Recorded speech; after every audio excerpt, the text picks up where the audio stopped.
I don't think people truly understand what it means when they phone 911. You are literally speaking with somebody who is having their worst day, and you have to show up every single call. What you're carrying, they don't give a shit about, and they shouldn't. But that person who's answering that phone call has a life too. That's the piece that really caught up with me. I taught myself how not to feel in order to keep doing that job, which is scary. Before we get into this week's episode, I'd like to quickly talk about the new studio that we're filming in. It's called Offset Studios. Myself and business partner Chris opened this up. It's a 3,000 square foot, 4-set building. Each set has a different vibe to it. Our goal was to create a space for individuals and businesses to tell their stories through the lens of a camera. Each set has a different vibe. We have a 70s set, a speakeasy, a very bright white room, and a kind of old school hair and makeup. Our idea is to kind of fill this with creative individuals that are looking to share their story online. I think that's enough blabbing. Let's get into the show. Welcome to the Calgary Sessions. This is episode number 213. I'm your host, Jeff Humphreys. Before I get into it today, I don't know, share this one. I always ask for like random things for people to do, to like mess with the show. So I'd appreciate if you share this one. I think it'd be a cool chat. Him and I have been bouncing around in similar worlds for a long time. So this is probably like 2.5 years in the making, slightly. Him and I met at Revita up at their headquarters with Carly and Mitch. And I've been attached, like I think I had Mitch on the show already, and Carly was like, you gotta have, I know somebody should be on the show. He works with us. So anyways, I wheeled in there to get a tour of the place, and you walked in like shortly after. Hey, nice to meet you. Nice to meet you. Anyway, 2.5 years later, you and I have been like crossing paths at different events and just like randomly, like we just talked about, we're just in the same sphere. Yeah. Didn't really fully connect all the dots. So 2.5 years in the making. Name and who you are. Yeah, my name is Evan Birch, and who am I? That's always a loaded question, but I'm still figuring that out, especially with everything that's gone on the last number of years for me. I'm a husband, I'm a father, I am an ultrarunner, I'm a coach, I consider myself an entrepreneur now within my space, within the running space as well too. I kind of dabble in different things, and I'm a former emergency services personnel. And taking your MBA? I am taking my master's in disaster and emergency management right now. And so the only reason I'm randomly bringing that up to start this whole thing is like my partner's taking her MBA right now, and I was like, and so you throw that into all of it, right? Just cause? It was not a path that I ever thought I could say that at the age of 40 I would be going back to school for a graduate degree. Mm-hmm. I'm sure we're going to get more into the details of that. Yeah. However, it wasn't expected, mm-hmm. But I'm leaning into it pretty heavily now, and I'm getting a lot of confidence in what I'm doing with it. Going back to school at age 40. Yeah. That's a tough cookie. I can't. I could not do it, period, hard stop. So anyways, and as you like I said, I know you, but I don't know you. So the coaching piece, all the entrepreneurial things you have going on, mm-hmm. I know nothing. So the school thing's interesting. It just like, I'm sure it all fits properly, and mm-hmm. so it'll be cool to figure it out. So walk this thing back, where you grew up, how you grew up, mm-hmm. parents, siblings, jobs, schools, all the things, and we'll kind of like bounce our way around to where you are right now. I thought about how, I know you've asked this question to everybody, and thought about how far back I wanted to go. Mm-hmm. And I think the cool part about my experience is I'm actually one of the first IVF babies ever in Canada. So we're going to start way back before I even was here. My mom went through a lot to have me. I'm told I'm a very expensive child. Mm-hmm. I think I attempted 3 times, and the 3rd time was the charm. I have a older brother who they adopted thinking that the 3rd time wasn't going to work. Yep.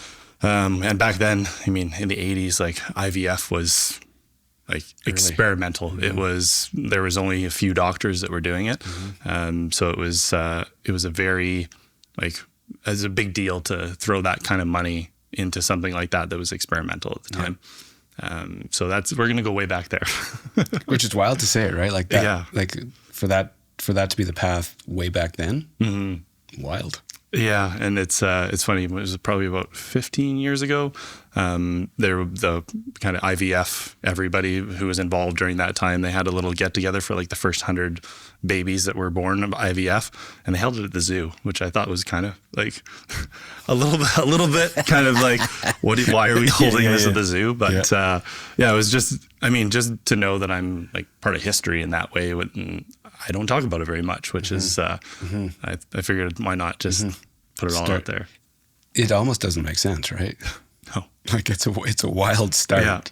Yeah, absolutely. And 40 and you see this and you're sitting here and you're having a life, you're doing all this stuff and you're like, wow, like science, you can't dispute it. It's there. So that's way back. But childhood growing up, so grew up in Calgary, grew up in the Northeast in community of Pine Ridge. Everybody who's from Calgary knows what the Northeast is all about. I mean, I would say back then the Northeast was not as rugged as I would say now. Yeah. But it was, it's different energy. Yeah. You grew up, you were out of the house in the morning in the summer times and you came back at dinner time. It was one of those things you just, I don't know, you were the kid that lived outside. Yeah. And I think growing up in the 80s, that type of thing, I think most kids can probably attest to that now. I mean, I have kids now too. And I think about it back then. I'm like, man, like I was never home. I was always with friends. It was always, and I grew up the same way. It was like this, I don't know if there was, more, it wasn't more space. I don't know. It's just so different. I got nieces and nephews now and it's just, they get outside, but it's just different. Maybe there's more things happening all the time. And there's not this like dead time of just get home from school at whatever 3:30 and you're like gone till whatever dinner time and then gone again. Like it's just maybe it was slower back then. Yeah, and I've been thinking about that a lot lately of just getting back to that slowness. I know I admire your mornings. Like I see you posting and other things and going for your bike ride, having that like slow time in the morning. Yeah, and because of the life that I've experienced over the last 20 years of my career and all those other pieces, that was like there was never a period of slowness. It was always just like switched on all the time. So I admire that a lot for people that have that ability to get back to that place where we did have that slowness. We did have that freedom to just play. And I think that's the word that I come back to and all that is the word play. And I think a lot of people are missing that. Which is so funny you bring that. So I had on Tommy Wielding Jr. on the show, coach GM of the Cavalry. And that was my biggest takeaway from our conversation was he gifted himself play. So every Wednesday he goes and golfs with his buddies because his job is like judged on 7-day intervals, right? Yeah. Either you win or you lose, and then you're either a good coach or you're a shit. And so anyways, the gift of play, he said that out loud and I was like, that's really interesting. This whole winter I haven't been able to play hockey. And it's like, it caught me. It like caught up to me because that was my outlet. So the play thing is like, I think it's, this is the second time I've heard it now, but I don't think it gets brought up enough. Yeah. It's funny you bring up Tommy's name. So I played soccer my entire life as a kid. So maybe we'll go to like age 5. Parents put me in soccer and I played against Tommy I was older. So it's, and the funny part of that story is the team I was playing for and the team he was playing against, we were kind of rivals at the time. I was playing for Villains. He was playing for Callies. Yeah. And I specifically remember we were beating their team. And unfortunately, Tommy took a swipe at my leg and I ended up with a sprained MCL out of it. I don't think he knows that. Maybe he doesn't remember it. Maybe he'll listen to this. Maybe he'll remember me. I don't know. But it's funny that you brought that up. Of all the guys, right? Yep. Yeah. So it's like, that shows you how small Calgary actually is. For sure. City of 1.8 million people and you run into a friend. Yeah. You're like, how does this happen? Yeah. So that's my little Tommy story with the soccer. But that's passion though. That's what I always believed it to be. It was never, I don't think anybody goes into sport like intentionally trying to hurt people. I think it's like, it's the passion of the game. Yeah. Intensity and passion. Absolutely. Yep. I had it too. So growing up, you've alluded to it, but sport growing up, being outside, friends, like what else were you into? Yeah. Soccer was my thing. Like as soon as my parents put me into soccer, I did not want to stop playing. My brother played other sports. He played basketball, baseball, all these other things. I wanted nothing to do with any other sport. I literally played soccer from age of 5 all the way up until I was 30, through various teams, through various leagues, played academy, played through junior high, played through high school, played on all the teams. Any team I could get on, I tried to get onto. And then there was an academy, and this was like early on when soccer was just starting to grow in Calgary. And there was a couple of little academies popping up, and it was Nick's Soccer Academy. He's this a coach from Europe that came over, and his name was Nick Kiev, and he essentially said, hey, we might be able to get you some scholarships. I was this like 13, 14-year-old kid just like eating it up. Like I was playing soccer 7 days a week. Like I would play 3 games, 4 practices, go to training, go to fitness, everything, you name it, I was in it. And that's what I was working towards. Like I wanted to go to university or college and play soccer. That was my, like, from the time I was told that it was a possibility, that's what I wanted. What was it about soccer that like clicked for you? Like at the instant, like when you figured out like right away, this is what I'm going to do. What do you think it was? I'm trying to think of when that, like, I mean, obviously your parents put you into sports. Did they do it just to like try things on you to see what you liked, to just like keep you active? I mean, back then soccer was the cheapest sport you could put your kids into. Fucking cleats and shin pads. It was $50 for registration. Yeah. Buy a pair of cleats, buy a pair of shin pads. You got the jerseys and the socks given to you. It was the cheapest sport you could put your kids into. Yeah. And then, I mean, I didn't know this. And I mean, this is obviously another one of those crossings that we've had over the last number of years is, I didn't know, but my parents, I mean, even though my dad owned a business, wasn't doing super well. My mom was the bookkeeper for the business. Yeah. So, I mean, you're essentially one income family at that point. Like people think, oh, your dad owns a business. He must be making money. I'm like, that's not really how it works. Like you don't own a business. You're more like putting into the business constantly. And if it wasn't for KidSport, I don't know if I would have been able to play soccer. Isn't that wild? And I just got like goosebumps. Right? It's crazy.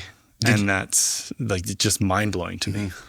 What'd your dad do? What'd your mom and dad do? What was the business? Yeah, so my dad owned a aviation company, so aerospace instruments, avionics, basically metrology, calibration.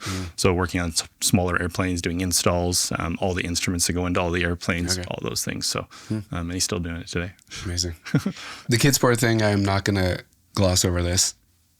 It is, my experience with it was like fairly recent, when you and I caught up there. And when you told your story about being a recipient, like that was like, it's you hear about these programs and these companies that support kids in sport, right? You hear about it, right? Yeah. But when you sit across from a dude that actually is like, has felt the power of this thing, it's like, at the time you didn't know, right? You're just I was just a kid that was given an opportunity to play soccer, and my parents didn't tell me. Yeah. Well, you're a parent. I'm not. You imagine though? You imagine your parents trying to figure out how to get you into sport and they have to go down that path? Not have to, but that's where they end up. It'd be a lot going on. Yeah.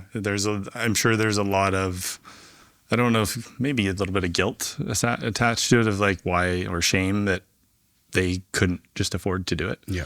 And I think that's I'm so grateful that they did, because again, like when KidSport came in, it was like, we're talking like this was a new thing. It started in British Columbia, came over to Alberta, and like I was one of the first kids to receive. Like, I was a year 1 kid. Isn't it? You have this like there's a pattern to your like the first of all these things, right? Like you and I don't think I really realized it until my wife Cassie. So she's a former Team Canada skeleton athlete who's also been on your podcast. Might be the first husband-wife combo ever. Amazing. So not planned by any stretch, just literally in paths. Yeah. But she was an ambassador for KidSport during her time with Team Canada. And she was really connected with Kevin Webster with KidSport, the CEO. And we saw that, this 30-year campaign was coming out, the 30th anniversary. And she's like, I only had recently told her my story about like KidSport. She didn't even know until that point. And she's like, oh, I got to connect you with Kevin. I went for lunch with Kevin, and he was just like, you are like, this is the story that we want to be able to tell. Like, not just, you know, I put my kid in for sports for 2 days. It's like how I've been able to grow as a kid to be an adult, to be this like fully functioning human that is now having his own kids, that's now being able to be an athlete ambassador for them, to give back to more kids. Like it's like the circle is just crazy to me. Crazy. Yeah. Like it's just, there's no other word for it. Yeah. I mean, I'm so like just grateful that like they've opened the doors to be able to, to let me tell my story and to impact other kids. Cause I know it's kind of my next phase of how I want to give back. I've done a lot of stuff in the mental health space, but I see this as like, kids are the foundation. Like if I can impact them at the age that I was impacted, maybe all that mental health stuff isn't going to be so hard down the line for them. For sure. So for me, it's like early impact, being that like progressive ahead of the time, being proactive and getting kids into sport early, I think is like instrumental to life. Obviously the proactive approach, it makes so much more sense than being like reactive. The reactive thing is like, okay, what are they dealing with? How are we going to manage it?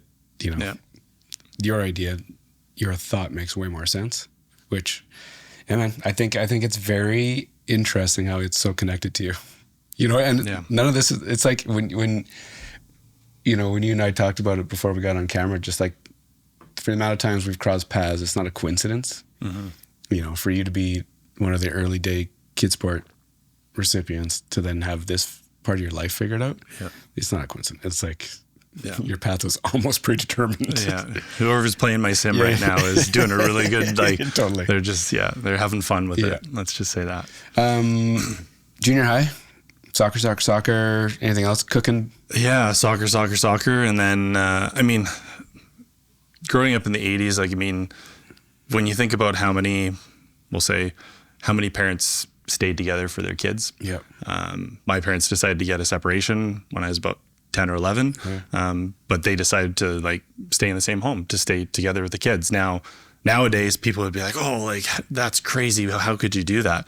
But back then, like that was what families did. It wasn't this weird thing. And I never saw it as weird, but it was one of those things now that I've reflected back on in my own life and my own existence of going like, well, like maybe that wasn't the best thing.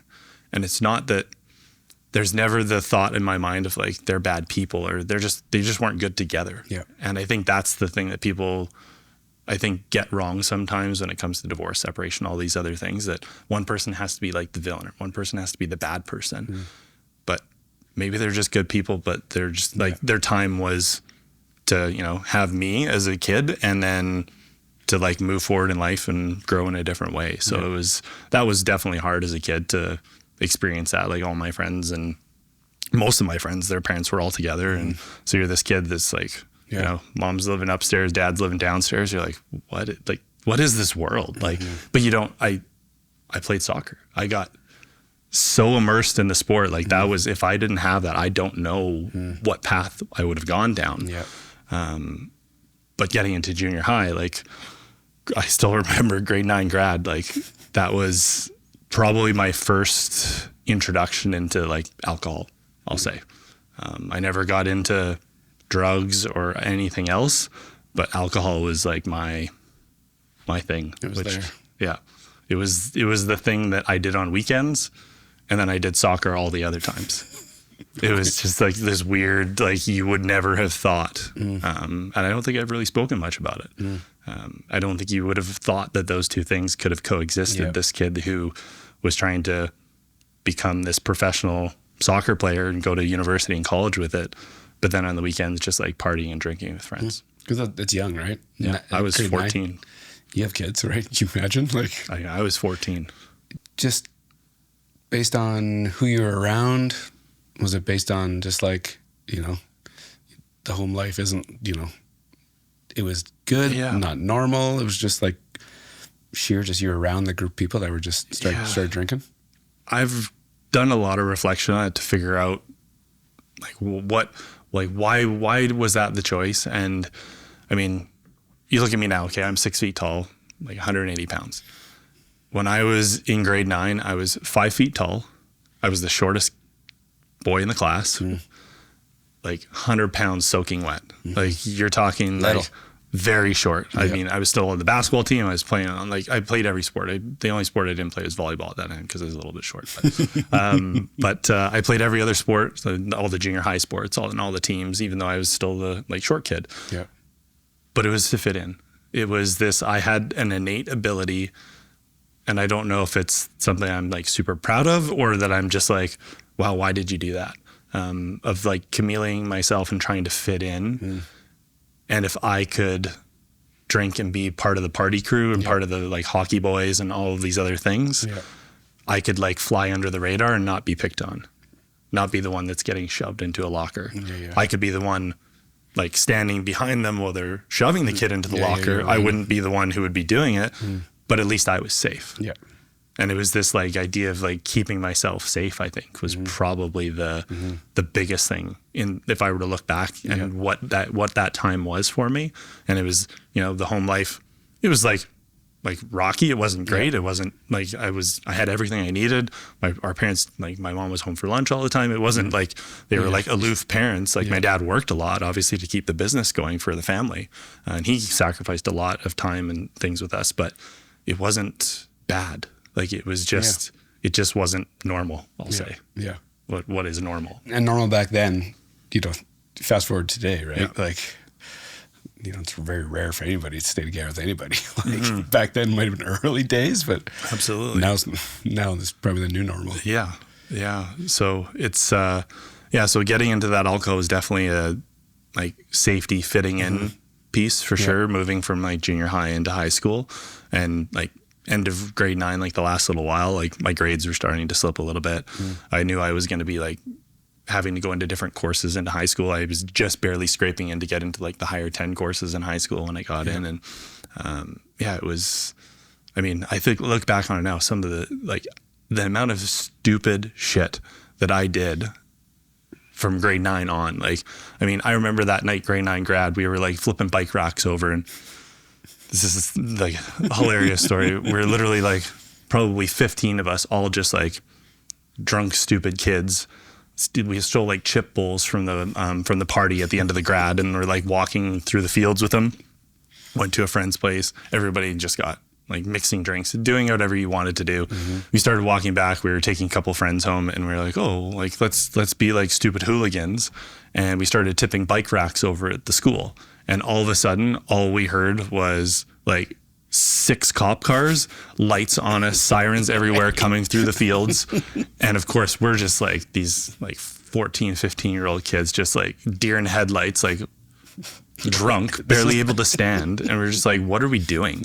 And a few of us had to like go back and like put all the bike racks up. The cops like followed, and then we took a couple of friends home. But that was grade 9 grad. Like crazy. My daughter goes into grade 6 soon, and I'm just like, that's not far away from. I mean, like you always say, like you say to your kids, you're just like, I have done everything. There's nothing you're going to be able to hide from me. And this is one of those things. I'm like, I'm not going to let them listen to this, but you know, maybe after. Yeah, maybe when maybe once they pass that phase, but yeah, it's like grade 9 grad. Crazy. Like soccer stars, like athlete. Yeah. Drinking every weekend. Crazy. And all the way through high school. Was high school, did you have to work? Did school did it catch up to you? Did you struggle with school all the way through and just like we live this duality all the way? Yeah. So it was between grade 9 and grade 10, I grew 7 inches over summer. Thank you. Didn't gain much weight, but I definitely gained some height. Yeah. So I was still the like skinny kid, but I wasn't now the shortest kid, which is great. Yeah. But high school sports is very different too, because you started to specialize a little bit more. So if you weren't the tallest kid, well, you're maybe not going to play volleyball, or if you're not a little bit bigger and tall, you might not play basketball. So I still just kind of leaned into soccer. And then going through high school, I really took a liking to like the science biology side of things. So I got into like sports med, into the sports med program. There was like it was like 20 and 30 sports med. Oh, that's cool. So I got into that, and I really was like, I love the human body. I love I really like this. Yeah. I still struggled with like math and other things and some of the stuff. And it wasn't because I couldn't do it. I was just bored. my dad would tell me all the time, he's like, you know it, like, how are you getting these grades? Like, you know it. And I was like, I was so locked into soccer and sports, and then partying on the weekends, that I just, I didn't put everything towards it that I wanted, even though I really wanted to go and be a physiotherapist.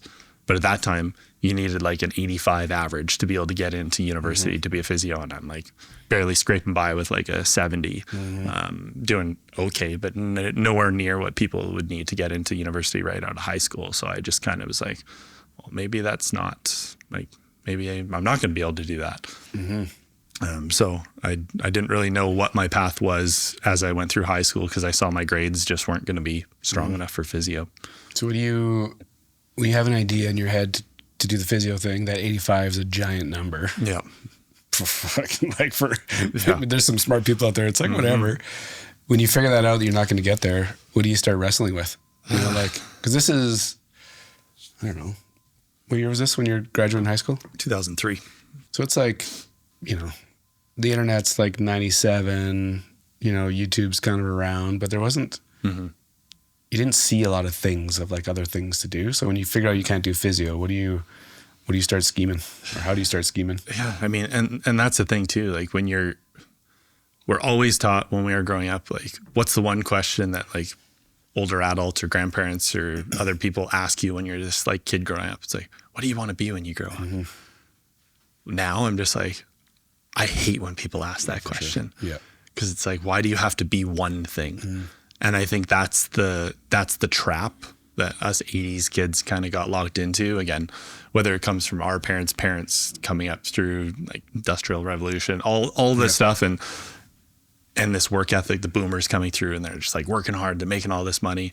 And then we come through and they're like just passing that on to us. Like, you got to pick something. You're like, okay, like I guess I'll pick something.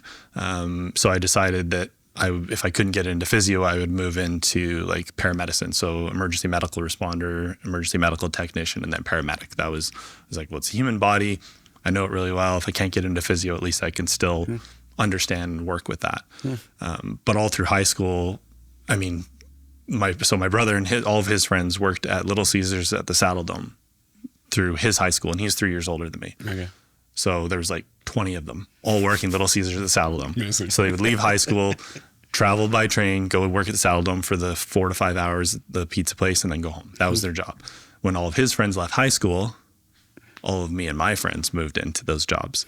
So we worked at Little Caesars at the Saddle Dome I worked there from like grade 10. So I would have been like 14, 15 when I started. Yep.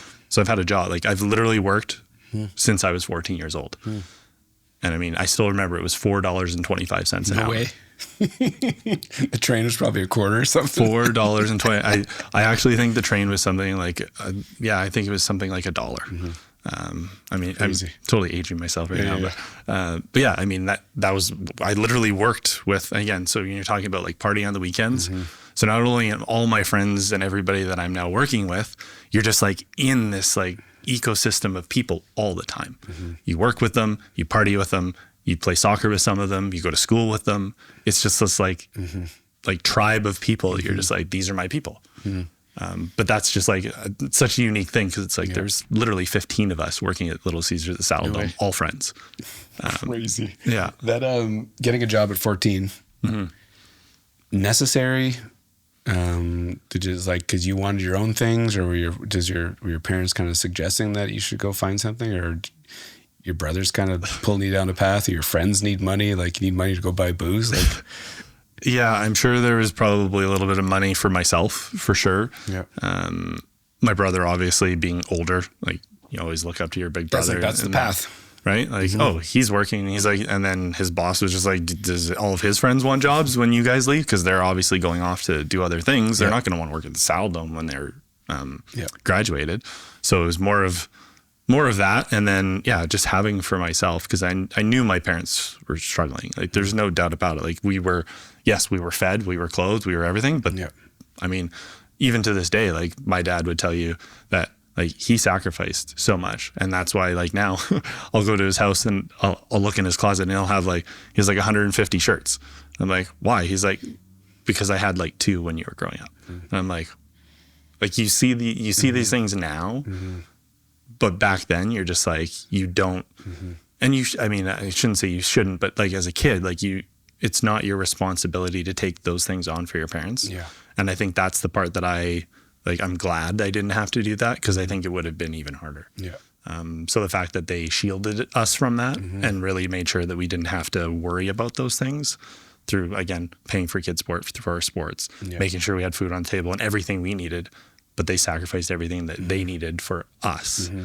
And that's like a really difficult place for me to come to go like, man, like that's a big deal.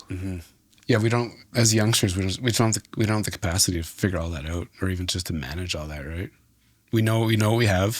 For me, it was like, you know, Dad was a fireman for 30 years, built houses. Mom kind of took care of us, got a job later.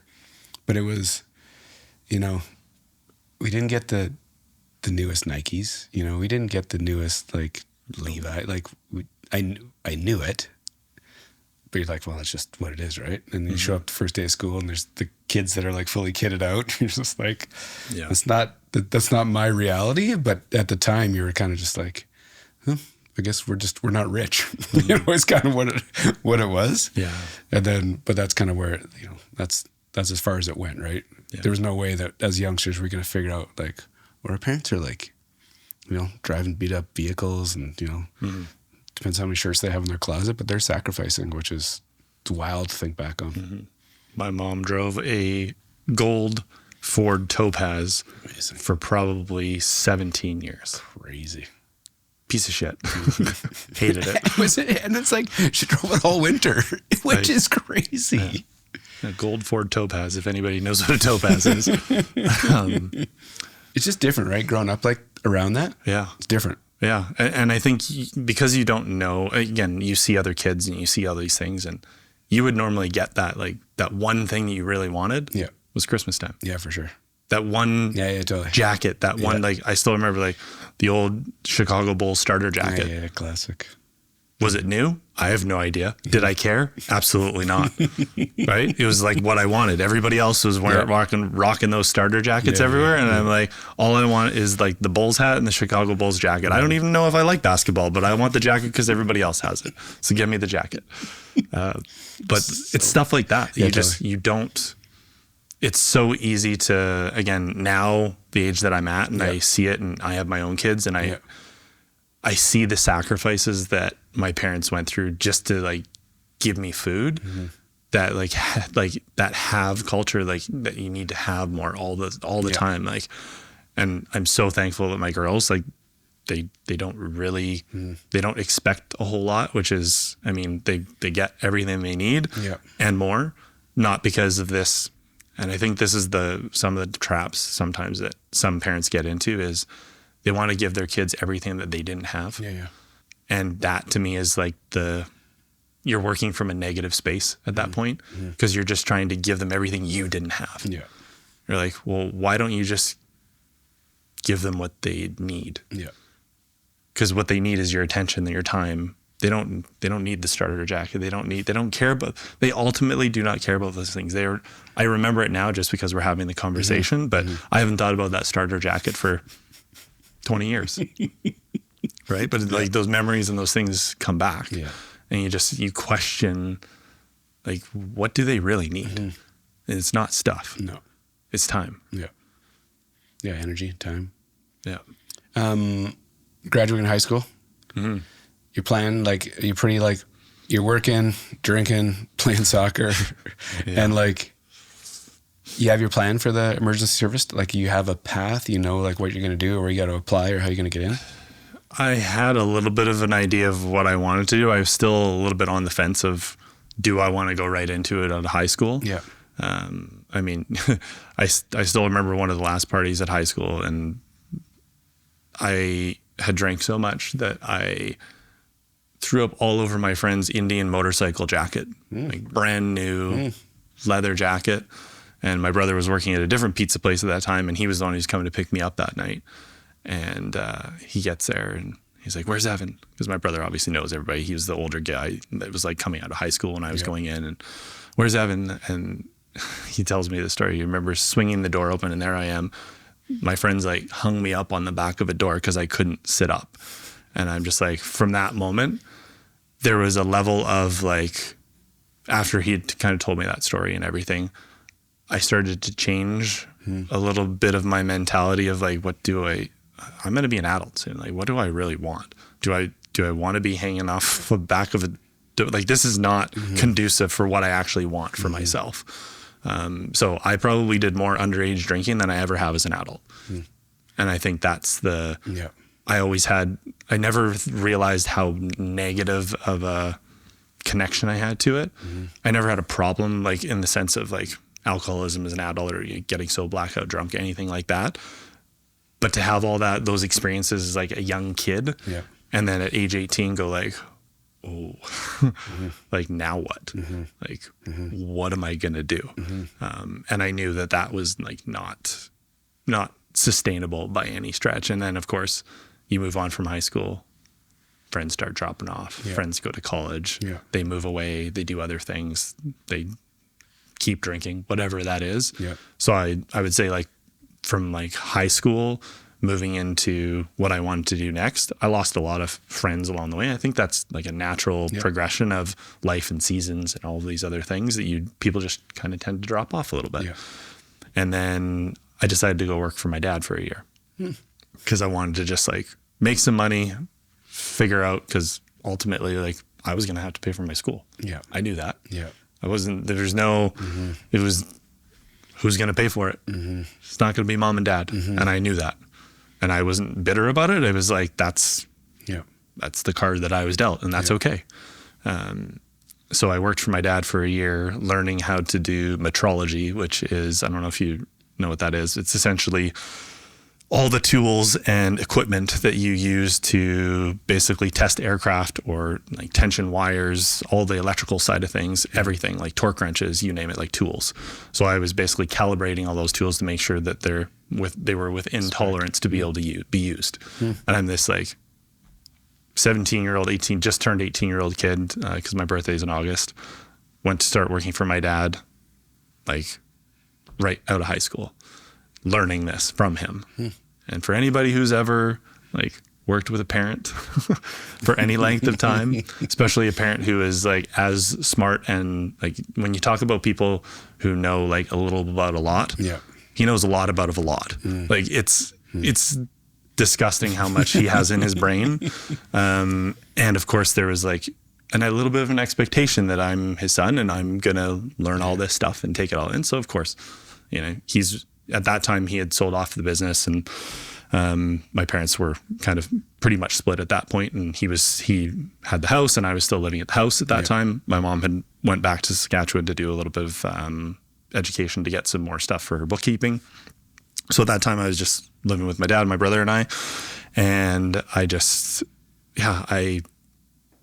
I don't know if it was the best case scenario for me to work with my dad right out of school, but it was money, and it was good money. It wasn't $4.25. No, it wasn't $4.25. Like I think I was probably making like $22-23 an hour. Great money. As like an 18-year-old kid living at home. Like that was money, but it wasn't money that I was like going to drop drinking anymore. I maybe went to the bars a little bit coming out of high school. I'm like, what is this? Like, this is stupid. I'm dropping $200 a night on a weekend. Why? Like just throwing money away for nothing. When I was thinking about like, okay, I want to go back to school. I know I don't want to work for my dad for the rest of my life. I did not want to do what he did. I hated all the electronic stuff. I could do it. It was one of those things I could do it. No problem learning it, but I hated it. Absolutely hated it.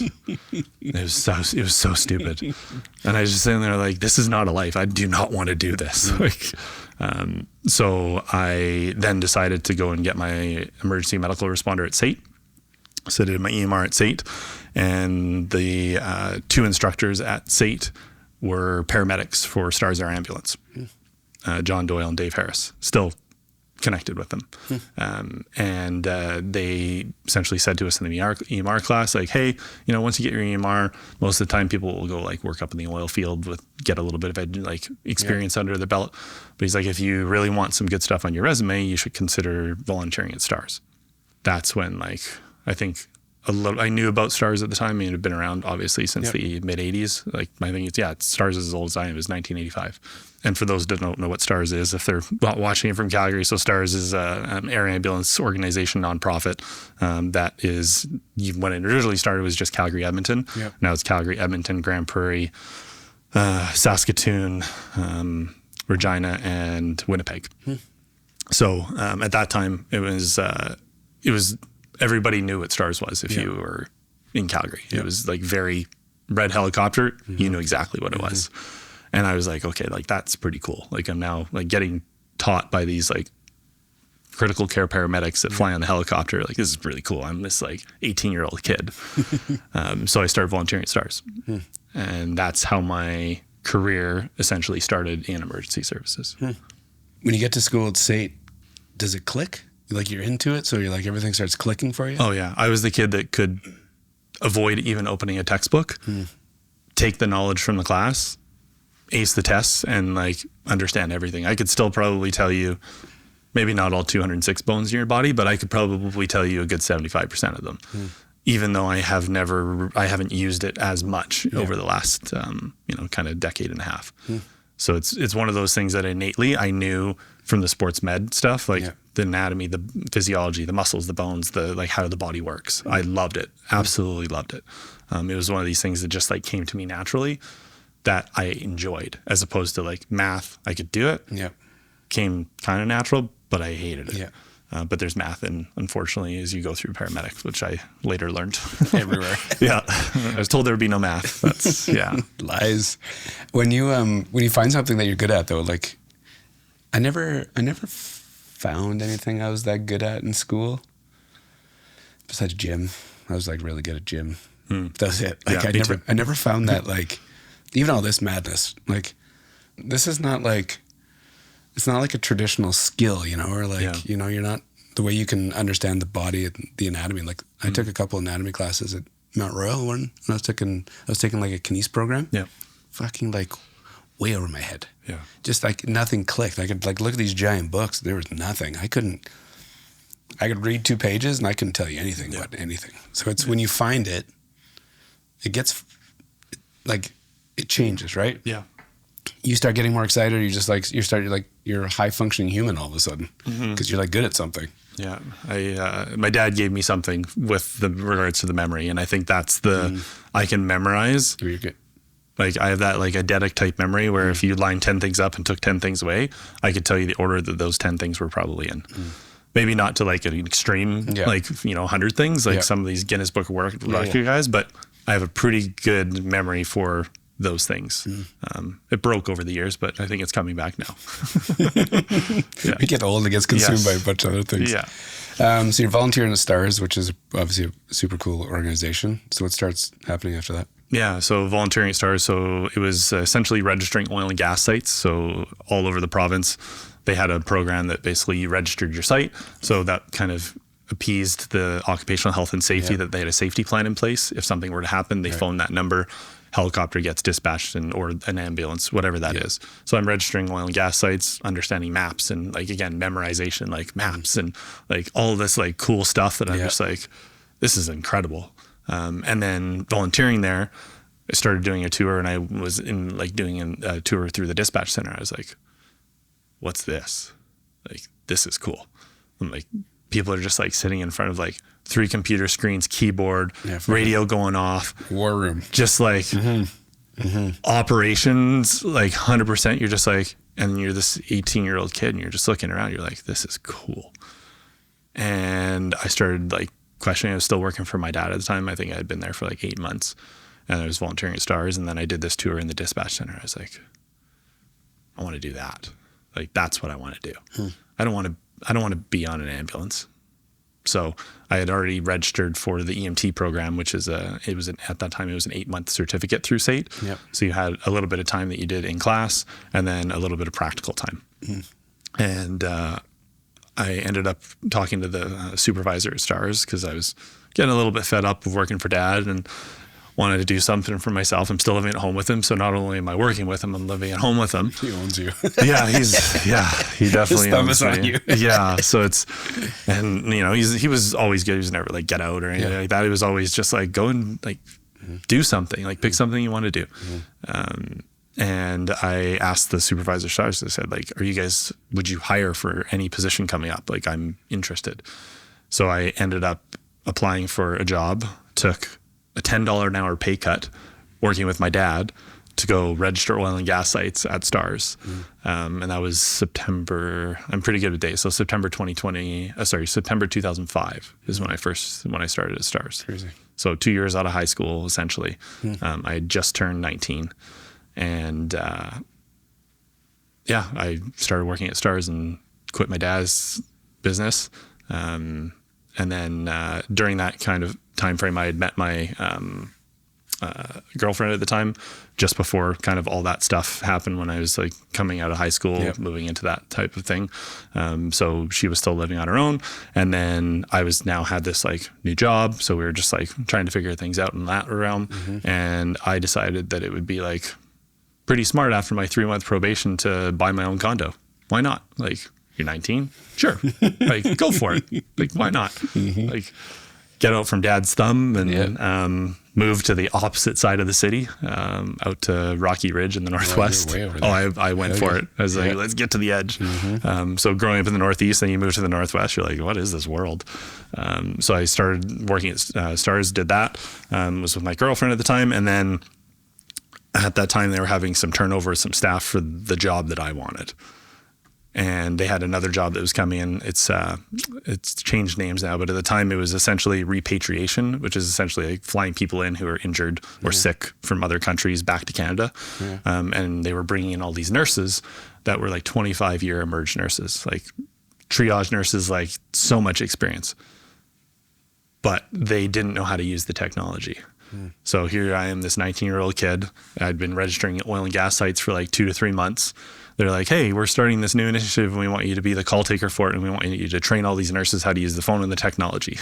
I'm like, whoa. So I'm sitting with these like very experienced nurses. Like, you want to hear war stories, like talk to a 25-year emerge nurse. And I'm busy trying to teach them all the phones, and they still I still talk to quite a few of them, and they still they think of me as like their son. It's hilarious. So shout out to them. They're incredible people. And so I was teaching these emerge nurses how to use these phones, and then got that kind of program rolling for like the next 3 months it would have been into January. And then the manager at the time, Paul Jackson, came to me. I was 19, and he said, do you want to do that job? I said, what? He's like, do you want to train to do that job? And that at that time it's called a communication specialist. So it's essentially taking all the calls, arranging consults between physicians in rural hospitals with physicians in the city, bringing our transport physicians on, who are all emerged physicians within all the cities that they have. You basically bring all these people together, and you are the quarterback of this consult, making sure that this patient who is sick in the middle of, let's say, we'll just pick a town, we'll just say Sundre, sick in Sundre, and they need to get from Sundre Hospital to Calgary as fast as possible. So here I am, I've done my EMR, I'm in my EMT now while I'm taking this job, because they knew I was going to be doing both. And I'm hearing all this like medical stuff. Like I'm just soaking it up. I am just like retaining every little piece of it I can possibly retain, because I know it's going to benefit me as I go through my paramedic stuff. And sitting on these consults, like you can have 7 people on there, and I'm the one that's in charge of making sure things stay on the rails and who's talking when they need to talk and introductions. So it's a lot of facilitation. As a 19-year-old kid, you're like, this is crazy. And then my 2 coaches, I still remember the first night that I got completely signed off and I was like on my own. They were both there, and because on my last rotation, these guys were like, I think Dean was like this like older military guy. Dave was just like this older guy who's had like tons of experience. They both get up and walk out of the room, and I'm sitting in this dispatch center by myself. All the screens and all the screens, all the radios, and it's like it's my responsibility now. And I guess I later found out that was like initiation for people getting into the role. And I'm sitting there and I'm like, coordinating all this stuff. Like I'm literally tracking helicopters in the air. I'm sending them to hospitals. I'm building consults. And at that time we were also dispatching EMS and fire for north of Calgary, Mountain View County area. So Sundre, Olds, Carstairs, Red Deer. So not only was I responsible for helicopters, I was also responsible for 911 calls at age 19. Did you understand all that at 19? Were you just like, no, that's what I'm doing. I'm like in this, and like, it's a lot, right? As a youngster, Like, for any age, but as a youngster, it's different. you think of like the male brain and how it's like not fully developed until it's like age 27, 28 is what I think they say now. And I'm this 19-year-old kid hearing all of this stuff, all of this sickness and death, and like giving CPR instructions on the phone at 19. That's not normal. Like that is, like, thinking back on it now, I'm like, how did they even allow me to do that? Like I was the youngest person to ever do that job. Somebody else came and usurped me, a guy named Drew. He's a really good guy. I'm still friends with him. But yeah, he came and usurped he was 18 when he trained to do it. But at that time, I was the youngest person to ever do that job. And it, like, when you're talking like people's lives in your hand, like I am responsible for like flight following a helicopter. Yes, they have air traffic control and other things, but like these people are relying on me for the information that I'm giving them. Maybe not weather and other things, but there's this like heavy reliance, and I'm like, that's a lot of weight on your shoulders at any age.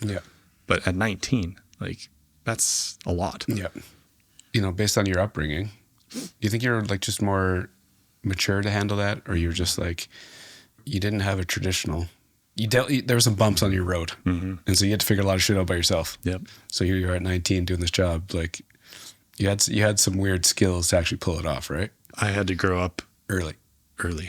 Very fast. Because there's some 19-year-olds that I've come across, you know, whether they can tie their shoes and, you know, scare you behind a car, driving, you know, there's that. But then there's some people that just have all these weird skills and experiences that actually do these jobs.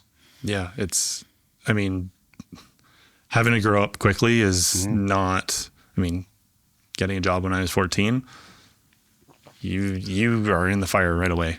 I mean, it's a pizza place, sure, but it's still a job. There's pressure. There's like, you're being held accountable. There's customers. Like there's a whole bunch of things. You know what I mean? Show up on time, blah, blah, blah. Like all these basic things, but early lessons. It was, you know, that trial by fire situation where you're just like, well, I'm in it. I chose this. And I think those are the things that you don't realize in those moments, the why you chose those things. And I mean, I was everybody that I worked with called me an old soul. That was essentially what it was. I was this like 19-year-old kid trapped in like a 40-year-old's body.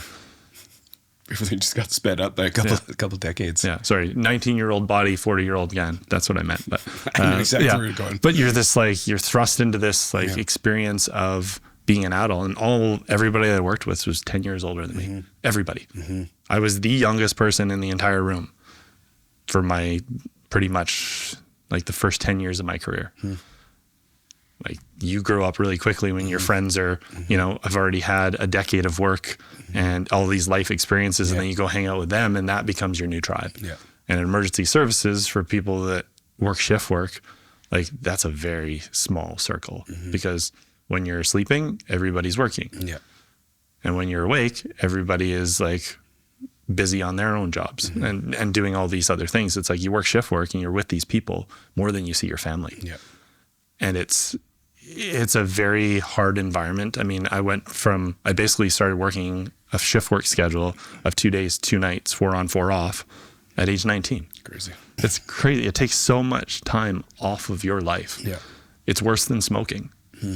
Like they've proven it. If you worked a 4 on, 4 off shift schedule of 2 days, 2 nights, 4 off for your career, it takes 10 years off your life. Like I said, Dad did it for 30 years. He's been retired for 22 years. But that's what I grew up with, 4 on, 4 off. You know, it's like dad's at work, dad's home, dad's at work, dad's home. I would go home in the dark and leave in the dark. And it was, man, I look back on it now, I'm like, I don't know how I managed that. How do you think? Just because you're in it, it's your only option? Like there's no safety net for you. Yeah. So it's like once you're in, away you go. I was making good money. Yeah. It was, at that time, it was all like, I'm sure it was like a little bit of like, I'm really liking this stuff. Yeah. But I'm also getting paid really well. I did my EMT and I decided, well, at the time, so I did my EMT and then I did my practicum, and I ended up with a preceptor coach for my 4 rotations that hated SATE. He's no longer with us. All respect to him and his family. There's no ill will with regards to that, but he hated SATE. And I was taking the brunt of that. And he failed me in my practicum. It was my first time in my entire life that I could honestly say that I was like, failed at something, like gutted, that I was basically said, like, you're not good enough to do this, even though I was an A+ student with everything else. But I got to the practicum and he's like, no. Crazy. And he failed me. And at SATE at the time, you had to redo the entire 8-month certificate in order to redo your practicum if you wanted to. So I had to make a decision at that point of, do I keep working at STARS and abandon the paramedic route? Yeah. Because you can't go to paramedic without your EMT. Yeah. Or do I go back for another 8 months and prove to myself that, you know, this is what I should be doing? And I decided not to go back. Because that's a big sacrifice to go back for 8 months. Yeah. Right. And I had a moment in so there's 4 rotations in the practicum, and I was on my 3rd one, and I had voiced that I was having issues. Met with a paramedic supervisor at the time with another group of paramedics that would be willing to take me on. And he at the time was very adamant. He's like, we don't normally shift people around, but if you're telling me it's as bad as it is, like, we're willing to have you go with them for your last rotation. And I wish I would have listened to myself. Like, again, 19-year-old kid, I had probably not enough confidence in myself to make that decision of move or change. And I let somebody else's opinion of the situation weigh on me, and I retracted from my own choice. I didn't listen to my gut at the time. And like, I still come back to that all the time of, like, if you're ever in that position again, like, don't. Like, don't let somebody else's opinion weigh on your decision as heavily as, like, yours is the heaviest weight. They can be maybe a little part of it, but ultimately, like, you have to choose for yourself. And like, you talk about regrets, and I don't have many like large regrets in my life, but that one is like, that one cut pretty deep for a long time. So when you take it off the table, that's not going to be your path anymore. You know, it's similar to the physiotherapy 85. You know, take it off the table, figure out a new path. So what was your direction? Yeah, so I just tucked right into STARS. I did everything I possibly could. I was making such good money. There's emergency services. The one thing you can guarantee, there's always going to be overtime available. Right. Which means what? More money. Yeah. What does it mean in response to that, though? Less time. Yeah. So I sacrificed a lot of time over those first 6-7 years. I was working probably 90 hours of overtime a week. Oh, shit. Like, I was putting in extra shifts constantly. I would take one day off, extra shifts. Still with my girlfriend at the time. We had our place. We got engaged. And I just, like, tucked into STARS. Like, I was making such good money at the time. That was the driver, the cash? Like, you're willing to, like... Absolutely. You know, take one day off instead of 4 days off? Because I was seeing it as a career now. That this was my career. I chose to abandon paramedic, knowing that I could build something here. Could you see it inside of STARS? Was there, like, could you see a ladder to climb, or could you see like a growth plan there? Absolutely. When I was that age, for sure. There was like, I'm a communication specialist, and then I can move to like they had different levels, like CS1, CS2. So I could move up to the first level, which means I would be in charge of like the couple people in the room with me. And then STARS expanded. It went from Calgary and Edmonton very quickly to Calgary, Edmonton, Grand Prairie. Then it expanded into Saskatchewan. Then it expanded into Winnipeg. So our dispatch center, because everything is dispatched out of Calgary, there's no other there's no emergency link center in any of the other areas. So our business got bigger. We needed more people. We needed more staff. Yeah. When you need more staff, you need more people to manage them. Yeah. And you have more technology and more this, more that. So I tucked really into the technology side of things, and I took on a technology portfolio. So I was doing a lot of configuration in the background of all of our computer systems. I was testing some of the mapping systems. I was doing like a lot of stuff that was like extra on top of the job at the same time. So when I wasn't taking calls, I was busy doing other work. Yeah. So I really just like tucked into every possible avenue I could go while I was there. And then eventually, go through all that stuff.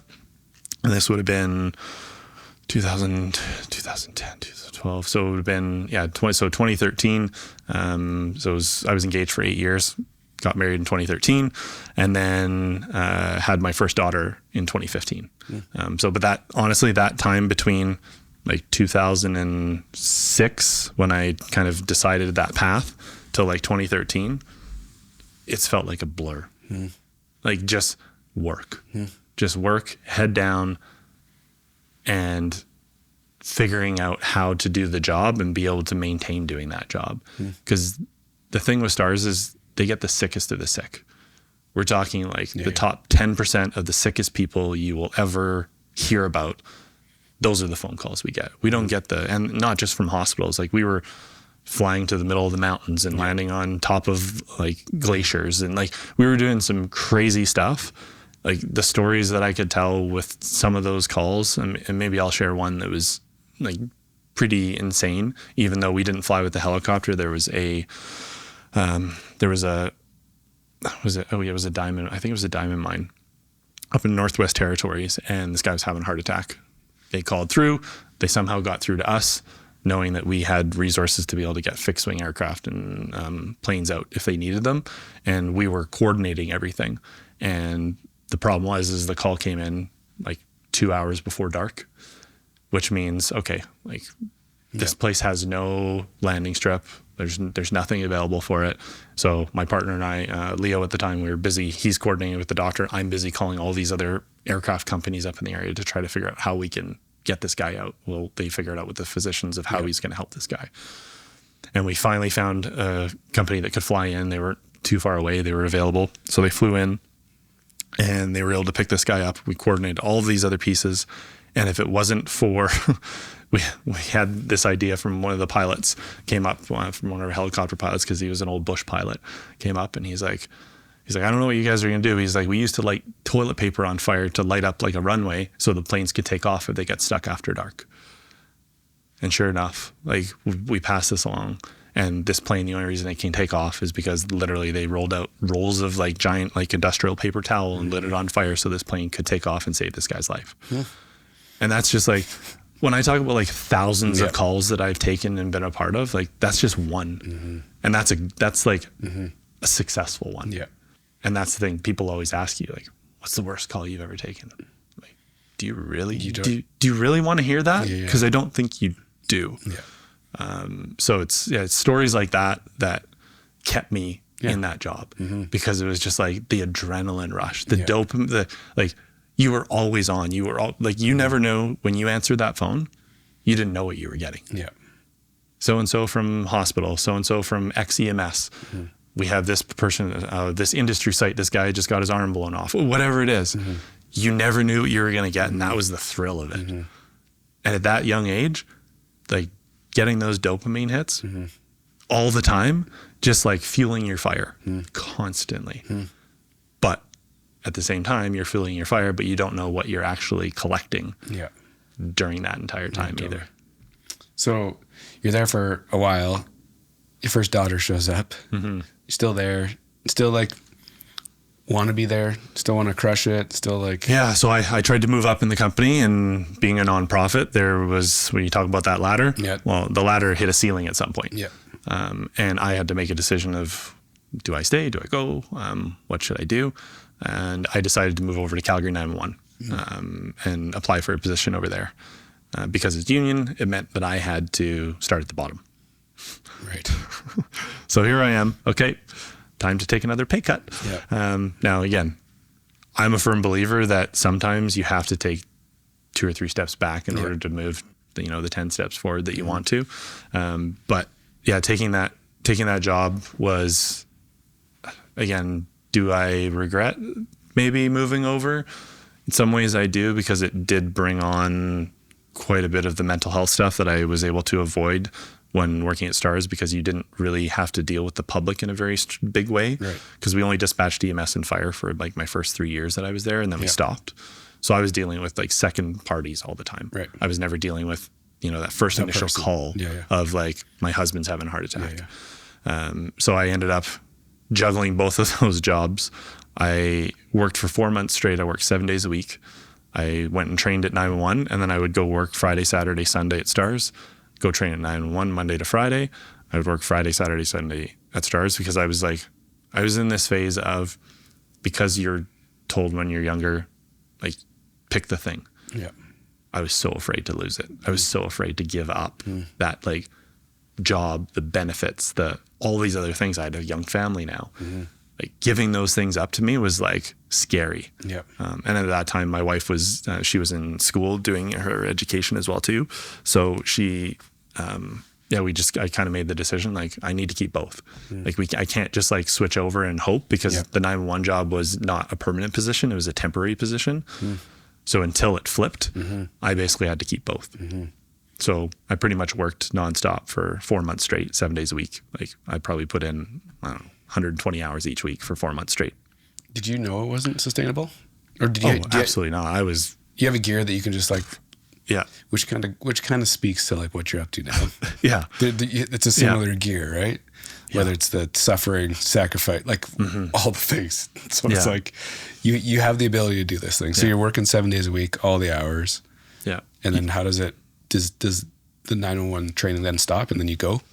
Yeah, so I finished kind of the training, finished that like crazy stint, and then I still kept my 4-on-4 off at STARS, and then I worked 2 days. So the 2 days of my 4 off, I worked at 911. And I did that for about 7 or 8 months.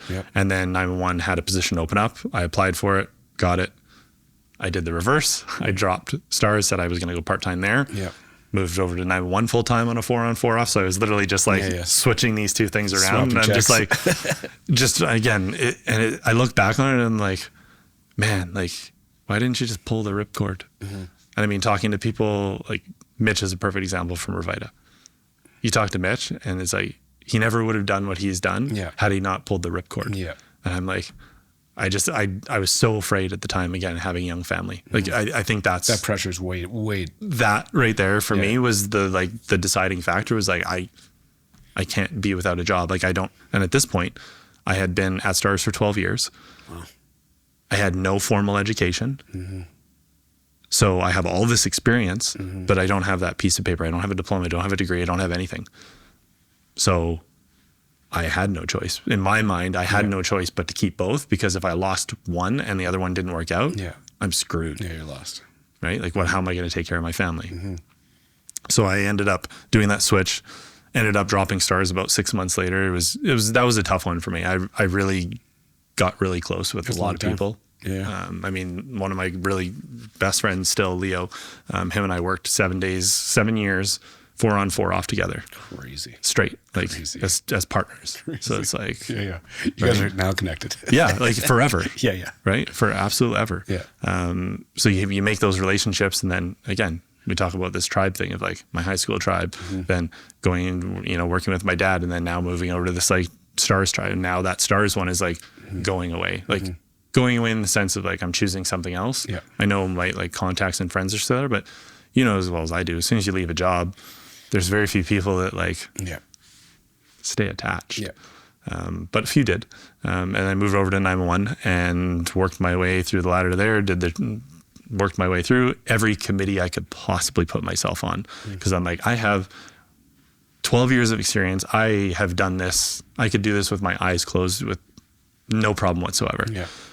Doing really well, getting into all these committees, doing all these things, trying to get up to because at that time you came in as a call taker, and then to get up to dispatch, you had to have a certain amount of time call taking. And then when they ran a dispatch class, you had to apply for that. So it was like this constant, like, because it's a union, you're just like constantly battling other people for these spots.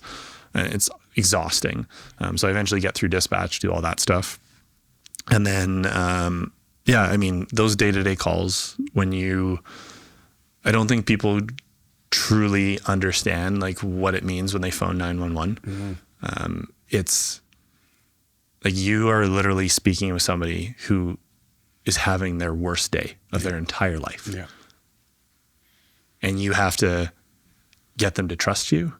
You have to emulate compassion, empathy, all of these things, like, and show up every single call. What you're carrying, they don't give a shit about, and they shouldn't. But that's the part that I don't think people truly realize, is that person who's answering that phone call has a life too. And I think that's the piece that slowly, as time went on, doing that job really caught up with me. And now, did I know it was catching up with me? Absolutely not. I taught myself how not to feel in order to keep doing that job for the 20 years that I did it, which is scary to think, because when you teach yourself how not to feel, it rubs off on your family life. It rubs off on your friends, coworkers, everybody. I treated people like robots because I had to. Because if I didn't, I don't know if I would have been able to do that job. Yeah. When you operate like that, like, that's not sustainable, right? But it's your only move because you're taking care of your family. There's no safety net, you know, self-made, you know, like all of these things. So it's your only option. Yep. So you're doing what you need to do to survive. And there's no, it's a spot, obviously. Yeah. So you're there for 8 years? Total time was about 8 years. Yeah.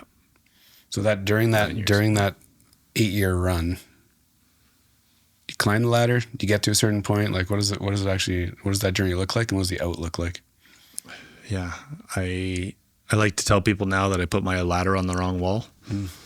I think this idea of climbing the ladder, again, comes back to what do you want to be when you grow up? Yeah. Well, you have to be something. Yeah. You have to show the world that you can make it, that you can be this big thing. And I hate it. I think it's like, if somebody ever asks my kid what they want to be when they grow up, like, it's going to be, it's gonna trigger you. I might not have a tongue by the time I'm done, because I'm going to probably bite it off.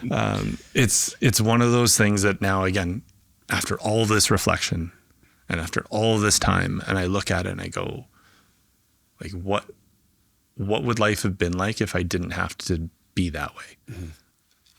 Being able to get out of that fight or flight. I was in fight or flight for 15 years because I had to be. Answering that phone, if I wasn't switched on, doesn't matter what was going on at home, I had to be available for that person. Can you imagine in your life if every single time your phone rang on your cell phone, whatever is going on in your life, that you just literally had to, like, put it up on a shelf and go, like, I can't do this right now. When people say that, like, you know, men can compartmentalize, well, go talk to a 911 call taker and see what compartmentalizing is actually like for somebody that's been doing it for a long number of years, that is in it. Yeah. And then you start to wonder why, you know, some of them get a little bit disgruntled and because they're holding on to so much. It's exhausting. And you don't realize it's exhausting until something happens. It has to catch up to you eventually, right? Whether it's family, whether it's personal, whether it's there's got to be when I say there's got to be a breaking point, that might be an exaggeration, but there's got to be a point where something's got to give. Yeah. Yeah. So I had my second daughter in 2017, and having kids is what changed it for me. I used to be able to take any call, didn't bother me. It could be the worst of the worst. It could involve a child. It could involve whatever it was. But then I had my own kids.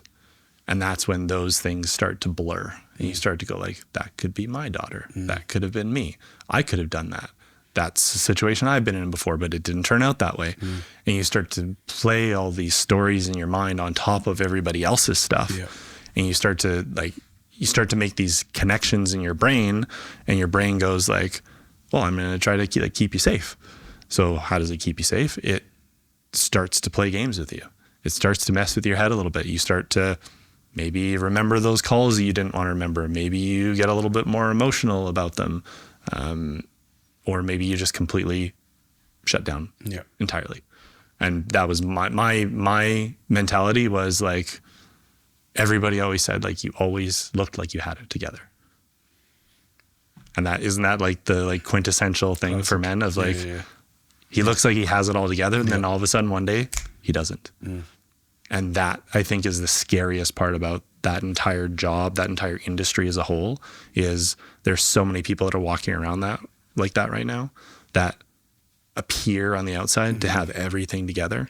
They may think they have it all together until that one like Jenga brick gets pulled out. And you just pull that one brick and everything falls. And I think that's the risk of this industry and the way that things get handled, is that one brick is sometimes the only thing that's holding everything up. The facade you're putting on of like everything's working, there's something, you eventually got to a point where it just stopped working. Mine felt more like dominoes more than a brick. It felt like there was a bunch of dominoes that were lined up and they all just started to fall on top of one another. And that was my wife at the time asked for a separation and a divorce. And that was 2019. And I was obviously this person who had felt like he had taken care of his family, did everything. And then the only thing I could think to myself in that moment was like, what a failure. I couldn't even keep my own family together. And you just look at that and you go like, oof. Like, and then you start to reflect back on like, man, I'm following the same path that my parents went down. And sure enough, like, we shared a little bit of time together, still trying to figure stuff out with the kids and things like that, like sleeping in separate rooms, those types of things. You're just like, I've seen this. Like, I know this. This is like, I got here. Like, I built, like, I created this, is what you start to like conjure up in yourself. Like, I brought this on myself based on my experiences with not maybe dealing with the stuff that I went through as a kid, all of those other pieces. And you're just like, oh, like that one hit hard. And then, so that's when, so that would have been, I think that, so it would have been somewhere around like May 2019. And then kind of 6 months kind of goes by, figure all those things out. And then by January, we're all kind of separate. Kids, we decided, because I was working 4 on 4 off, that would be the schedule for the kids. So I was trying to do my 4 on 4 off, come home. If I was coming off of a night shift on weekend, I would have them at noon. I'd get 5 hours sleep, and then I'd have my kids. And my kids were little. Like, my girls are 8 and 11 right now. So my oldest was 4 at the time. My youngest was 2. Right? Like a 2 and a 4-year-old after a night shift. Like, whew. 5 hours. And that was, so those were kind of the first kind of few dominoes that kind of fell. And then COVID hit. With all the lockdowns, everything. And at that time I was on every committee at 911. And the emergency response plan committee basically got thrust into operating the emergency response center within our 911 center and the EOC. And they asked anybody from the committee if they wanted to like be a part of what was happening. So world's shutting down. I'm newly on my own as of January. This is like March, right? So we're talking like 2 months difference. I'm trying to take care of my kids. And they say, oh, and it'll be Monday to Friday, starting immediately if you want it. And I'm this guy who's been on shift work for 15 years. And they say, you can go Monday to Friday? Sign me up. Like, thank you. Thank you for, I do not have to do shift work for, I don't know how long this is going to be for. They didn't know how long it was going to be for. Nobody knew. So I got kind of thrust into it. And then Calgary 911 basically became the center for all of the other agencies that everybody responds within the city. So for lockdowns, all of that other stuff, everybody kind of talked into the 911 center. We were the quarterback. So it was me and another colleague of mine. And we basically split the time between the two of us. And we basically took over running the operations center alongside our management staff team. And then I had applied for another position at that time, which was essentially it's a stakeholder liaison position that was responsible for interacting with the heads of like Calgary Fire, Alberta Health Services, all of the kind of like big wigs that care about us dispatching their resources. And I had applied for that position, had an interview, and I ended up getting the job. So that was my like next ladder up situation. So now they go, everybody, you're working from home as of April. So now I'm not only Monday to Friday out of a dispatch center, but now I'm working from home. What? It's all getting crazy. What? Like 15 years, like I've been in a dispatch center. Like we're talking like fluorescent lights over your head for 15 years in a room with like 30 other people or 2 other people only when I was at STARS. That was the life. And now I'm like sitting at home in my sunny living room. I'm like, I get to work. This is weird. And I'm still doing we're still doing the meetings, running all of the operations center through COVID.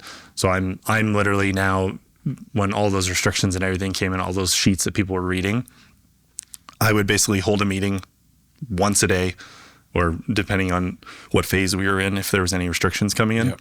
I would have 30 people from every agency across the city, Alberta Health Services, everybody. Here I am facilitating and running the meetings again, just like I did when I was at STARS doing consults. I'm quarterbacking it. I'm telling everybody, okay, we need to fill this box. And I'm actively making sure that like bylaw, police, everybody is responding and doing what they need to in reference to the sheets. Like they're going to do what they need to do for their job, but I'm busy basically quarterbacking. And I did that for a year and a half through all the restrictions and all the lockdowns. And then at that time, so it would have been July of that year. July 2020.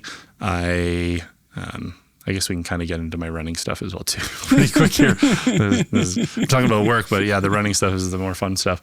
But July 2020 is when I met my now wife, Cassie. And I've heard that story. Yes. Yeah. But you have my version of the story. Exactly. Like random, right? Yeah. Very random. But through all of that, and I think to maybe just touch on the running piece now, I had been running, soccer, all these other things ever since I was a kid. But the running aspect was something I always got kind of tied to. And we kind of skipped over it in the work sense. So it was right when I was kind of making the decision to move from 911 to STARS, I started getting into off-road triathlons. And I signed up for 4 in 1 year. Hated the swimming. My legs sunk. I just hated it. And I really liked the long distance running. I had done a few trail runs with 5 Peaks, which is an organization based in Alberta, and they have some in BC and Ontario, but short little trail races out in Canmore. Did those ever since my early 20s, just for fun. So you kept it with you. Yeah. It's always kind of been there. Yeah. Always been there. Yeah. From my early 20s. Did you know what it was doing for you? Were you trying to stay fit? Were you just trying to like fill more time, or like why'd the running just like fit with you? Yeah, I think even like the early days with the trail running and those things, it was just like being outside, being in the mountains. It was something I always liked, was the outdoors. Yeah. We didn't go camping much as a kid or anything like that. We'd go on hikes. My dad would always take us on hikes and stuff like that as kids. But it was like being outdoors, doing a sport for myself, because I'd played team sports for so long. Yeah. But when I did those off-road triathlons, I was like, finished soccer, decided I didn't want to play anymore. I was 30. I was like, I'm kind of done with men's league and doing all this stuff. And then doing the off-road triathlons was like the first time I did a sport just solo for myself. And there was something about it that was just like, ooh, like I'm responsible for me. I don't have to worry about anybody else. And the running aspect, like I was finishing like top 3 in the run leg. And I was like, okay, there's something here. So then I just progressively, again, not knowing that the running was actually probably supporting me in a big way. Might be an understatement. Yeah, it might be the understatement of the year once we get to how far I run now.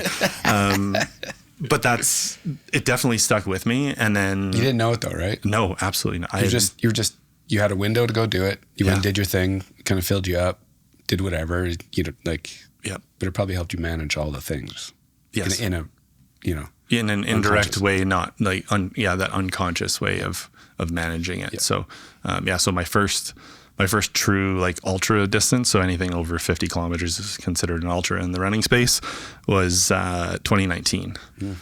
So in the middle of it all. And which is like, to do it like, over 50 is obviously a giant thing. Yeah. But like, when you throw it all, as I hear this story for the first time, you throw that in the middle of all of it. It's like serious things everywhere. You know what I mean? Yeah. And running, 50K is not, from the outside, it's not that fun. It's a lot of like, things are going on in your body and your mind, and you got to like pull this thing together. But you add that into everything else you're up to. Do you think the idea of like operating at a red line state, do you just like... I thrived on the dopamine. Yeah. Sounds like hell. Like between the call center stuff, 911, which, you know, I have a loose understanding of it all, and it sounds like hell. Yeah. Start to finish. Running sounds like hell, start to finish. Like there's just a bunch of... Yeah, there's a lot of choices being made. You're putting yourself in these situations that like require some, I don't know. I don't know what it is. Just the sheer willpower. I don't know. I always say that I am a collection of my choices, not a result of my circumstances. Like I chose all these things. Mm-hmm. It's not because of it happening to me. Mm-hmm. I chose all these things. Mm-hmm. And I think that's we're talking about dogs. Like she's passed out here, and I got her in 2017, 2 months before my second daughter was born. Mm-hmm. So, I mean, if anybody's had a dog and a newborn together, you chose to do it. Yeah, it was a choice. And again, you talk about all these things lining up. It's like all of this stuff, like again, even like the separation, divorce, like all of these pieces. Again, when I say dominoes, it was like one, and then of course, as dominoes do, it gets faster and faster and faster. The more dominoes that are lined up, and that was my situation. I'm having deja vu. It's really weird. I've never had it on the show. 212 into this, I've never had this. I'm like, I've been here before, which is very interesting. So the running thing, you do your first 50 in 2019. Yeah, it was a 60K. It was Iron Legs out in Kananaskis. And so when you decide to tackle that, there's a bunch of training that has to happen. So you're like committed between family, work, all the things. You're like, you got to get your kilometers in. Literally in the middle of a separation. Yeah. So like when you finish the race, did it give you what you wanted? Were you looking for something? Was it the result? Was it like sense of accomplishment? Like what happened after you finished that thing in the middle of all the madness? I wanted more. Because you're like twisted. Yeah. There's no, and I finished 10th in that race, even though it felt awful. I still haven't gone back to that course. I've been debating on going back just to see where I'm at. Just to put it to bed? Just to like show myself that it wasn't that bad. But yeah, I think I wanted more, and knowing that what the sport was offering and the people within the sport. I think that's the unique part about trail and ultra running. It's a very, very tight-knit community. And as you go up in distance, it's even tighter. Everybody knows everybody. It's again, we're talking about tribes. Like, that's the next tribe. That's the next group of people that I connected with on a very deep level. And I don't think early on, I didn't realize why those connections were so strong. Now I do. Like over the last number of years, I'm quickly realizing like, this is why. It's because trail and ultra running has a lot of, I don't like to use the word like broken or damaged, but a lot of people who have gone through a lot of shit and seen a lot of shit. Not everybody. There are some people that are like truly just like there for the athletic side of things and have never experienced stuff. But there are a lot of people who have gone through a lot of things, addiction, mental health, gambling, you name it. It's people have in the past replaced one for the other. Like, okay, I'm not going to drink anymore, but I'm going to go run all of it. 100K weeks every single week. It's like different extremes, right? But it's that addictive personality. It's not necessarily a bad thing, but it's just understanding that at some point you're going to have to meet that within yourself. Otherwise, again, it's just going to become the next thing that's unsustainable. You're going to get to it. It'll break. So now you have a lot going on between family, work, this run, pursuing this running passion. So when do things, and you meet your new wife. So how does it all kind of like, you got to start making choices. Either you're going to make them or they're made for you. Like how do things start to change? Yeah. So meeting Cassie, and I know she told the story. No, you got to tell your version. We're not, that's fair. You're not getting out of here with that. That's fair. We'll see how well they line up. So, my version's a little bit different just because my perspective of it all and what I was actually supposed to be doing that weekend. So there's an annual beer mile in Canmore that's held by the local run group there, and I became friends with a lot of people there. I had done quite a lot of training runs out there with them, so they kind of only invite the in people who are part of the group there, just because there's only so many people they can handle. So it was the annual beer mile on a Thursday night. I went out to Canmore and just had planned to hang out with some friends and run the beer mile, which for those that don't know, beer mile is 400-meter loops, and you have to have a beer at the end of each 400-meter loop. Start and then at the end of the last one before you go out, and you have to hold it down. Casual beer or like a chug it? Like crush it. Crush it and get like, on. Okay. I think the world record is something like 4:28, which is like unheard of. That means the guy can drink 4 beers in 30 seconds. He's got like a funnel going or something. Oh, it's just like, it's ridiculous. So you have to choose your beer appropriately because if you get one with too much foam, it comes up very quickly. Yeah. Made that mistake the second year. But ran the beer mile, and there was Cassie. I was this separated, single dad, essentially living on my own with my kids half-time, 2 girls, aged 2 and 4. I am the catch. Like, I am like, I am the person still working. Yeah. Still working. Still working from home because I was at home doing all the stuff through COVID, doing all the liaison stuff through virtual, everything, Teams meetings. But I tried a few dating apps here and there but I mean, I am not like, when you look at a dating app and you go like, okay, 6 feet tall, blue eyes, separated, 2 kids under the age of 5, like, that's not a green flag. Let's just say that is not a green flag for most people. So Cassie didn't know any of that because, again, you're meeting randomly. It's not like she had no idea who I was. I had no idea who she was. I had never seen her before. We later found out that we were the only 2 people that weren't from Canmore out of all like 100 people that were there. She was there with a friend that she had met years ago. And I just was there to do the run. She did the wine mile, I did the beer mile, and every single time because the wine mile went first, she was drinking Prosecco. Like, who drinks Prosecco in a wine mile? Like, it's just all the bubbles. It drives me nuts. I can't even think about it and tempting it myself. But every lap, I saw her come back from lap, and I just kept noticing it. I was like, okay, she started out with like, because it was like a costume party. So she started out with like a plaid shirt on. Now the plaid shirt was gone in one lap, and then the hat was gone the next lap. I was like sitting there like, why? There's a piece of clothing missing every single lap. Like, what's going on here? And again, just her energy, I think, is what I was drawn to. I could just see how she was interacting with people, and we hadn't talked yet at all. I just saw her on the laps, and I was like, who's that? Like, I need to talk to her. Like, there's that thing in my mind where it's like, I can't not talk to her. So of course everybody's like, after you finish the beer mile and the wine mile, like, you're pretty tipsy. You're not drunk by any stretch, but you're just like, you're feeling it a little bit. And they have pretty good prizes and things like that. They have like kegs from like sponsors. So you're hanging out at somebody's like, the guy's property is right next to like a city park. So we're all on his property drinking, so it's fine. But we end up in this like circle of people, probably about the size of this table. And we're all kind of like just talking to one another and back and forth. And we go back and forth. And obviously, like, I don't look 40. I know that. She doesn't look 42. Like, there's no, I mean, at that time we were, I guess when we met, it would have been 20. So I was 35, 34. And she would have been like a year older than me at that time. So we're both sitting there just like these 2 people just talking back and forth. And I remember saying to her, I'm like, you're a little jaded, aren't you? She's like, what? And I don't remember exactly how it came up in the conversation. We just kind of started going back and forth, and then it somehow got brought up that I had kids, and she's like, oh, like, you could always have more kids or something along those lines. And I was like, nope, 2 and done.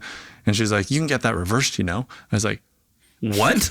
Like, you're just sitting in this, like, people you don't know, totally. And you're just like, man, who is this person like chirping me? And she's thinking the same thing back, right? And so we were standing around end of the night, like, everybody's starting to slowly leave, get into taxis, and I was going to be running back down to my friend's place. And right before she got into the taxi, she comes over to me and she goes, hey, can you put your number on my phone? And here I am again, this guy who's like struck out on dating apps, who's like hasn't dated somebody since he was 16 years old, because I was with my ex at the time for that long.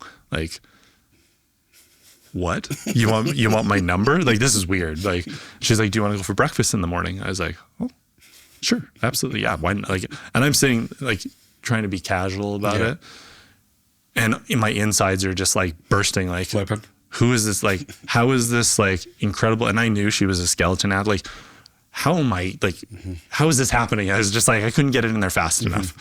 And I later found out the reason why she handed me her phone is because she forgot what my name was. Amazing. So I had to put my name and number in her phone. Yep. She came and picked me up that next morning. We went for breakfast at Summit Cafe up in Canmore there, on that north side of Canmore, and had breakfast, too many hash browns. I think there's no way we could have eaten as many hash browns as they gave us there. If you ever want hash browns, go to Summit Cafe. And we talked for like an hour and a half, but the type of date that you would never expect, the one that would pretty much say everything you shouldn't, basically laid both of our cards out there. Literally just like, here's my hand. I don't have the time or the patience or the energy to like put anything into this if there's nothing here. Like, let's just put it all out there. I talked about every single thing you could possibly think about that you shouldn't talk about. That was what we talked about. And then we went for a walk, and then she had to drive back to Calgary. I was driving back to Calgary. We were literally driving in tandem, driving back to Calgary, talking on the phone, back and forth to each other the entire time. She got back to Calgary. And then the Saturday morning, I was supposed to run the Canmore Quad in Canmore, which is essentially all 4 peaks around Canmore, Grotto, East End of Rundle, Lady Mac, and Haling, all in one day from in town. And it works out to be something like 54 kilometers and over 5,000 meters of elevation. And I was supposed to do that on the Saturday. She called me on the Friday night and said, hey, my friend and I are going out for drinks. Do you want to come? I'm like, I'm supposed to run 54 kilometers. And I knew she was leaving to go back to Manitoba in like a day. So of course I'm this like, I had this amazing date. I met this person that I absolutely adore. Like, what do you do? Well, you go on the date. Like, you go, right? You don't question that. You go. So again, I'm listening to myself, which is unheard of. Like, I normally would just like shy away from that type of stuff. But this person, like, there's something about her that I was like, you don't let this woman go. So she messaged, she's like, oh, yeah, we're going to go around 6. 6 comes. Oh, it'll be more like 8. 8 comes. She's like, oh, we're going to be there for 9 now. I have to be up at like 4. I have to be up at 4 in the morning to get to Canmore to start for like 5:36 in the morning for a 54 kilometer run. So I go. We're out till like 1 in the morning with her and her friend Carly, who still really good friends with. She was on her like first like official like date, I will say, in Calgary. And we left like 1 in the morning. I was like, okay, I got to go back home. I slept for 2 hours, drove to Canmore, ran half of the Canmore Quad. I got stuck on the top of Lady Mac in the middle of a like whiteout hailstorm in July, just getting pelted with 70 kilometer winds, wearing shorts and like a light jacket. I don't know if you've been up Lady Mac or not, but there's a section, there's a false summit. You kind of, there's a helipad up there. It's not anymore. There used to be a helipad up there. And then there's this like scree section. It's like pretty manageable. Most people could do it. But then there's like the true summit, which is over this like knife edge ridge that's like pretty steep. And you're kind of like holding on to different spots. Like, unless you're like confident, you could fall off and die. Like, there's no doubt about it. And I'm on the other side of that, like 2 to 3 minutes on the other side of that on the true summit. This weather just came in, just getting destroyed. That's what my tattoo is on my arm, is actually like that image of me stuck on that mountain, because it's like, it was probably the scariest and like worst day I've ever had in the mountains.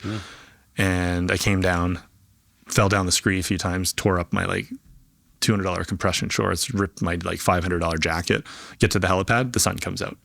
It's like, what the hell? And I still had the other side of Canmore to do. I had to go run through town, go up to Hulling and go to East End of Rundle. And then I saw another storm that was rolling through.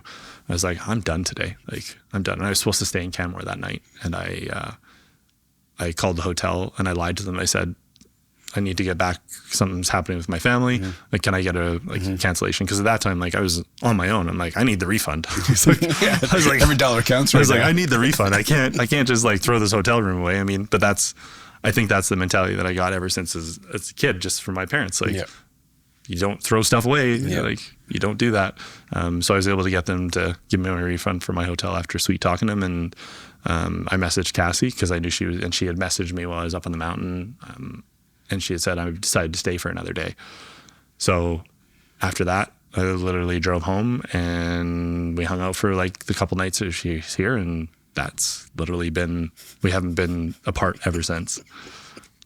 It's just like random, right? Absolutely. 100% random, zero plan. Universe maybe had a plan, but there was no way that you could have lined those things up like that in any other scenario. And she had lived in Calgary for 10 years when she was training for skeleton, and we'd never crossed paths in 10 years. Yeah. Now again, I was obviously on a different trajectory, like with work and all these, like our circles never, like we joke always, we should just like do a timeline and see if there was any point, like if there was like, even just like go through your camera roll and just go, where are you this day? Where are you this day? We haven't done it yet, but I think that'd be a fun little experiment. Yeah. A little date night. Just go through the camera roll. Totally. So running, they made her still working. And then when does things start changing? Yeah. So through all the lockdown, everything, I was working from home still. And then they were starting to have major issues with staffing, with the dispatch center, just with everybody going off, getting sick. And obviously some of us at home were trained. So they had some criteria for people to be able to come back and those types of things. So they started bringing people back in October of 2021, just to be in the office, not necessarily in the dispatch center, but in case something kicked off, they could come in. And that's for me when it really hit. Having been away from the hustle and bustle of the dispatch center, the noises, all of the everything. I was basically at baseline now, whereas I didn't know what baseline was before. I was in fight or flight all the time, but being able to like be at home and for the first time in my entire life, have an opportunity to like truly like decompress and get back to what most people operate at. Going back to the dispatch center and being in the room and getting called in and doing some of the, like taking some calls. And I worked a tiny little bit of overtime during that period too. And I was starting to have just absolute sleepless nights. Cassie had no idea, because at that time we had basically decided to like move in together and everything. Still hadn't introduced the kids, but it was one of those things that, I didn't realize what was happening. It was happening so fast. It was getting to the dispatch center, literally holding onto the steering wheel, having a panic attack in the car, like frozen, couldn't move, just tears strolling down my face, wondering what the hell is happening. And then like shaking it off, walking into the dispatch center, sitting in the office, doing my job, like nothing happened. And repeat. Like there was times when I would like fall asleep at my desk. I was so utterly exhausted. I still actually, I mean, this is scary to even like say or admit, I still remember dozing off in the middle of a 911 call with how awful it was and how awful it got. And that's a scary thought to even like utter those words that actually happened to me during all of that. Like it guts me to this day, even thinking that like, and luckily it was nothing major, but I was like, that could have been awful. Like I remember driving home and not knowing how I got home. Like head literally out the window, windows rolled down, trying to get home, the 10 minutes going like this, trying to keep my eyes open with wind in my eyeballs because I was just so utterly exhausted. Cassie had no idea. She was like sleeping next to me. I'd be up at like 3 a.m, just laying in bed, just eyes wide open going like, don't move. Cause if she wakes up, then you're gonna have to talk to her about it. So I tried to handle it all on my own. For those first 3 months, I took an extra vacation week at the beginning of December in 2021 to try to figure it out myself, going like, what is going on? Like you have been, again, people have perceived you as like rock for so many years. You can handle anything. Like my nickname at 911 was Angel of Death. Because anytime I got on the phones, if I wasn't dispatching, you can be damn sure that Evan's going to get a call for somebody that's dead. And it was 2, 3, 4 a day. Jesus. Anytime I would be taking those calls. And that, like, what a nickname to be bestowed. Like, you don't choose your nicknames, but it's like, it's nuts to even think that that's something that I had to carry And people used it like all and joking. I mean, black humor and emergency services, all that stuff. You hear it and you're just like, now I hear it and I'm like, oh, like that's like, and it's awful because it's how people cope. Yeah. And I get that. But now it's like, it's really hard for me to hear people talk about it in that way a lot. I even have to like excuse myself from things in those cases. But so I took that week of vacation in December. Nothing changed. Absolutely nothing changed. I had some vacation I'm already pre-booked over Christmas. Yeah. And I just asked if they could extend it. And I was like, I don't know what's going to go. I don't know what's going on. Just, can you extend it? They're like, yeah, no problem. Still, nobody knows what's going on. I'm hiding this. Like I am like full mask. Nobody knows anything that's going on. I can show up and do the job. Yeah. I can function extremely well, but I am so done.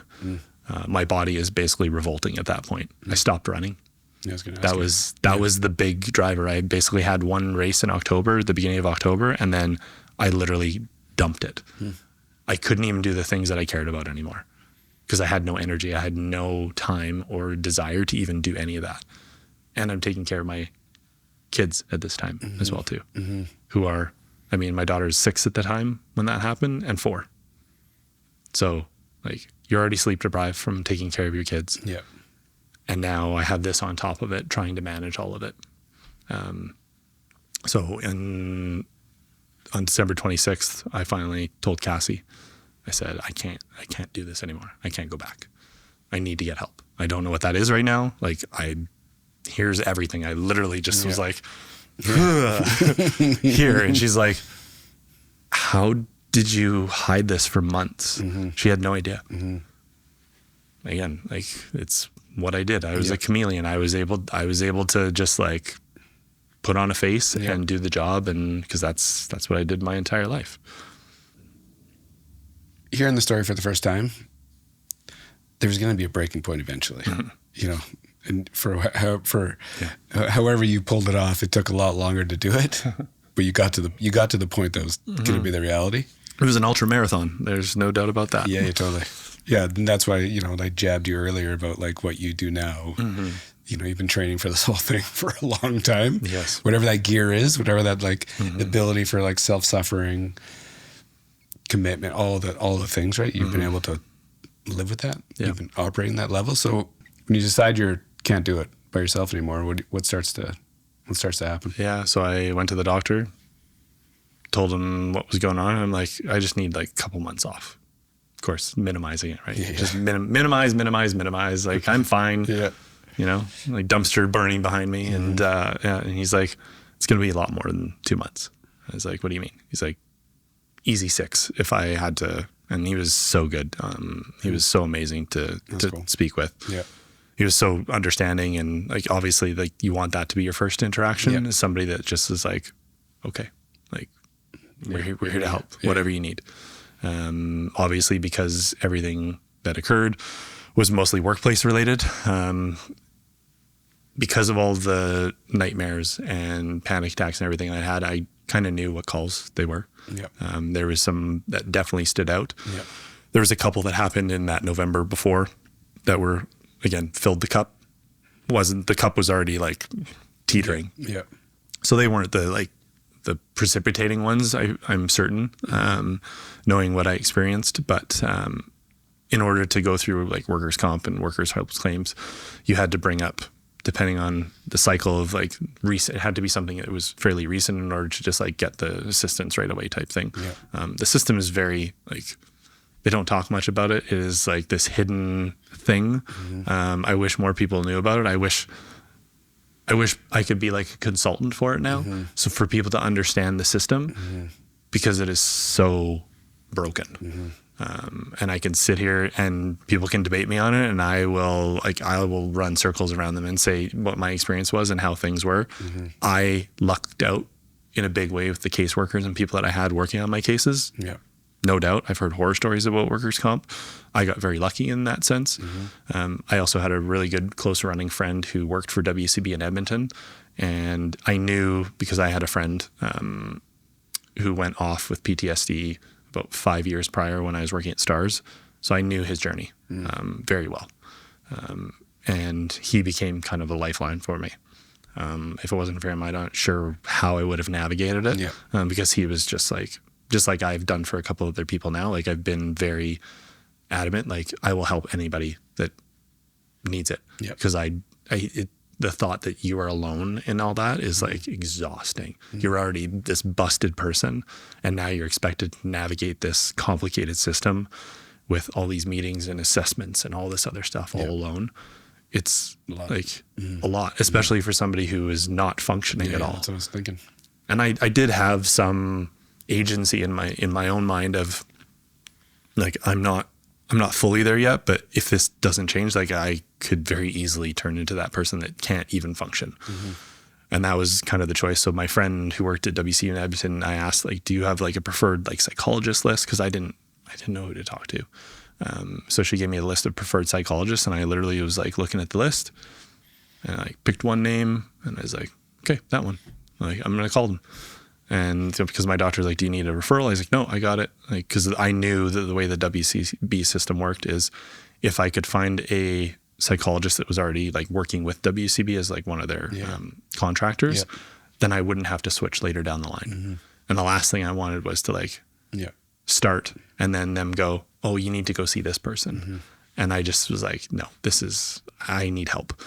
So I ended up going to see her, and within the first 2 sessions, like diagnosed PTSD, depression, anxiety, like no questions asked. Like it was like textbook, like pull out the manual, read out the list of the symptoms, read out the questionnaires. Like this is where you're at. And you've been here for a very long time. You've just been hiding it for a very long time.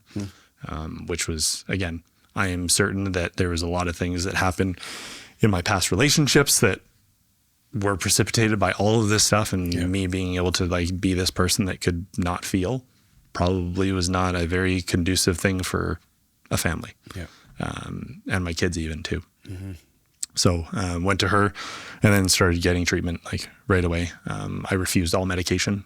I knew for a fact, because I've been in the running space for so long, like exercise is the like number one thing that actually can like pull people out without having to take any of these medications. So I told my doctor, even in that first meeting, I said, I'm not taking any pills. I don't want any sleeping pills. And I didn't use the term like raw dogging it, but I'm like, I need to see if a different path is better for me first before I start jamming my body full of medication. Again, hearing all these consults from my lifetime and understanding, like Cassie always jokes, she's like, you probably know that like the equal amount to what most doctors do, you just don't perform it. But you hear like we watch these medical shows and she'll just be like, what's that? And then I'll just like explain. She's like, oh, okay. So it's like you get this like wealth of information. I knew like that wasn't my path. I did not want medication. So I hired a really good friend of mine as a running coach. I had already signed up for races, because you usually sign up like pretty early from like the previous year. So I already had like 3 really races lined up for that year. And I was like, Josh, like, here's what I need right now. Like, I need you to hold me accountable, because I can't hold myself accountable anymore. Which like blew my mind to say it out loud. To say it like, and every single time I had to say something out loud, because I held it in for so long, like every single moment of saying something out loud was just like another like chink in the armor, getting like your confidence is just like being chipped away, because you've built this like, you've built this like rock up so much. Like I think about, I'll use this analogy because it's a funny one. So my dad, when we were kids at his office, we would all go there all the time, and he had this rubber band ball.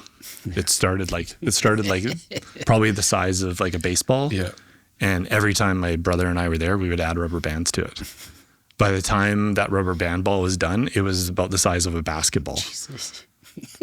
So that like that's the mentality that I use, is like those rubber bands were starting to just like break off slowly. And it was slowly getting like my confidence and all those other pieces were just like being torn apart and dropping, because every single time I admitted to something, it means that I was like not enough, or I failed, or I should have done something differently. And it was just like being chipped away constantly through therapy.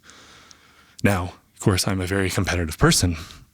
So I wanted to win at therapy. That was my, like, I am going to crush therapy. I am going to be, Just do it all. I am going to be the best patient you've ever had.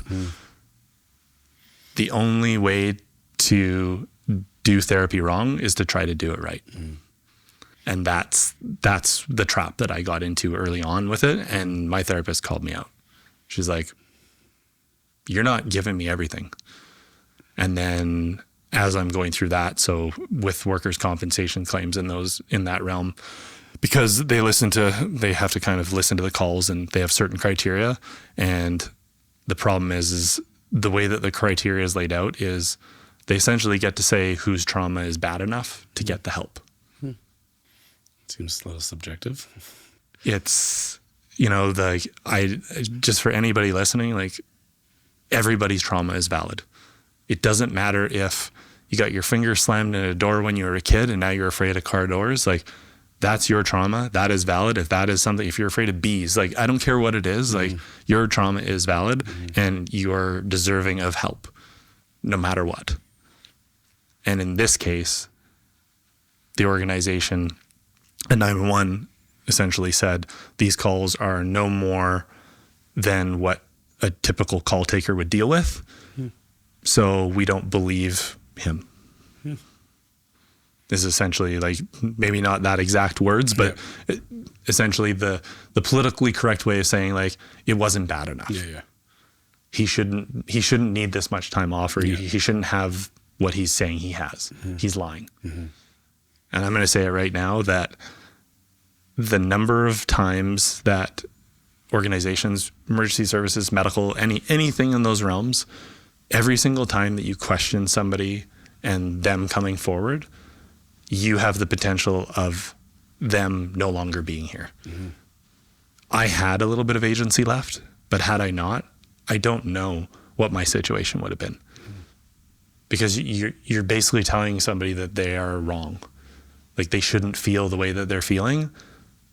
Okay, well, I didn't feel for 20 years to do the job and take care of people the way that I took care of people on those phone calls. Like, I was a damn good call taker. I was, like, top of my class, one of the, like, most highly decorated with, like, call markings, everything, because we did reviews.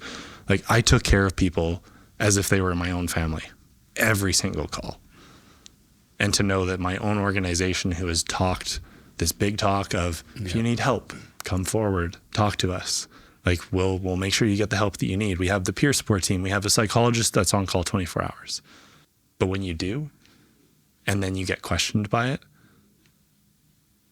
that is the definition of sanctuary trauma. That is, like, not only am I having the trauma from the calls and the experiences that my body has made it mean, I now have an organization who's questioning how I'm reacting to things in order to what?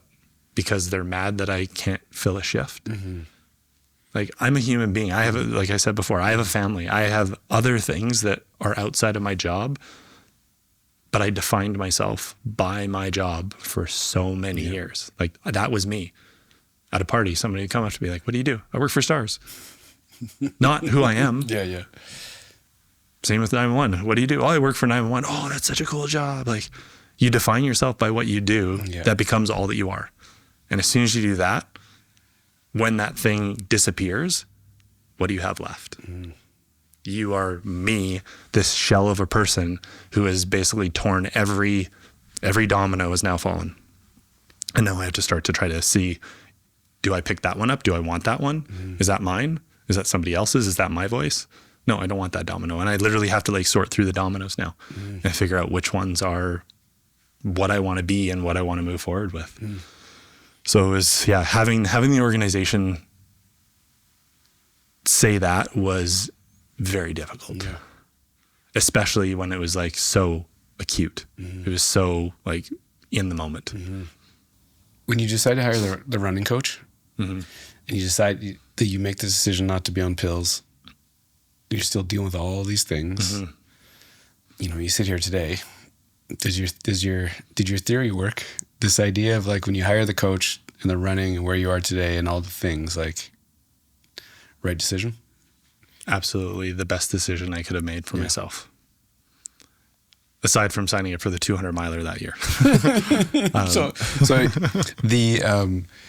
your ability to put yourself in these like rough situations, you go from the 60K and it just kept climbing. Mm-hmm. And when you hired the coach, had you already signed, you said you had signed up for races. Mm-hmm. Were they big ones? And then he held you accountable to actually pull these big ones off. And how big did they go? So through all the therapy and all those other pieces, I was in therapy twice a week, every single week, doing what's called accelerated resolution therapy, which is essentially, for those that don't know, it's EMDR, which is like eye-hand movement. Okay. So it's like EMDR therapy on steroids. You essentially are like processing things in the moment. You can only have a certain amount of time between appointments. Mm. So between all that, I was referred to a sleep clinic. They basically said, holy crap, you're running like 70 kilometer plus weeks. You need to go to see our athlete specialist who deals with the Olympic athletes. Yeah. So I got followed by like a sleep behaviorist who works with Olympic athletes. I was doing acupuncture. Like when I say model patient, like I was throwing all of it, everything at it. Plus with my coach doing the running, I had signed up for a backyard ultra that year, which is essentially a 6.7 kilometer loop every hour on the hour. And you have to be ready to go at the top of the hour. So whatever time you have left is your rest time. Yeah. So I had that in April. And then I had the 100 miler in July. And then that was kind of the lay of the land for that year. So I basically, Josh kept me accountable the entire time. I said, like, just tell me what to do. I can't make choices right now. I'm literally just like trying to survive. So I essentially did those races. Everything went fairly according to plan. I was able to get my sleep kind of under control a little bit with the sleep behaviorist, work through all those pieces. And then in April, that was kind of when the WCB answer kind of came through of like, what's next? And because they essentially believed what 911 said, I had to produce essentially like the worst of the worst calls that I said I was having, like these nightmares and other things about. And I had to put them pen to paper and like share them with people that I had never told, like literally never told anybody those calls. And like when we're talking, like one of them was like a very horrific incident with a child that I would not wish on any parent. It was an accident that, again, it wasn't anything like heinous. It was like a simple accident that could have happened to any parent. And I internalized that one for so many years. I could literally remember the address, the day it happened, and the time from 2016 to 2022, 6 years prior. And I literally, I still can vividly remember the street that it happened on outside of Airdrie. Like full visual memory of it. Don't remember it the same way now because of the therapy. But before I couldn't even like utter the words, let alone like write it on a piece of paper. And those are the calls that they had to like essentially find and prove my condition, which was like, I had to go do a psych assessment, which like 1,000 multiple choice questions, sitting in front of a psychiatrist for 2 hours, literally just like bawling my eyes out. Crazy. Somebody who'd never even met me. And my therapist was like, either you crack today or you're not going to get the help you need, because I was holding back still. She knew it. And that was probably my worst day. It was March 25th of 2022. That was my worst day ever that I've ever experienced with any of this stuff, let alone like the stuff happening. But that day was horrendous. I still remember like when Cassie picked me up, she's like, are you okay? Like, again, to have to prove your trauma is, I can't even put it into words. I hope nobody ever has to experience that, but I know there's people that have, and it's not okay.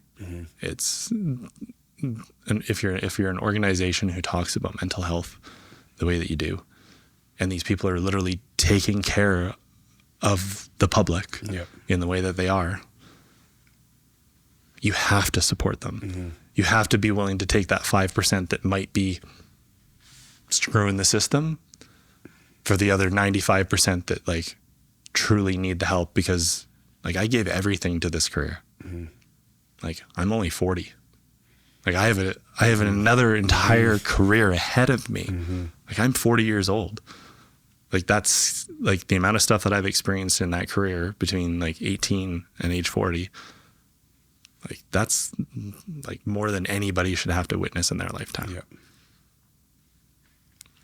What I find very interesting is just this, like, the ability for you to run through all this.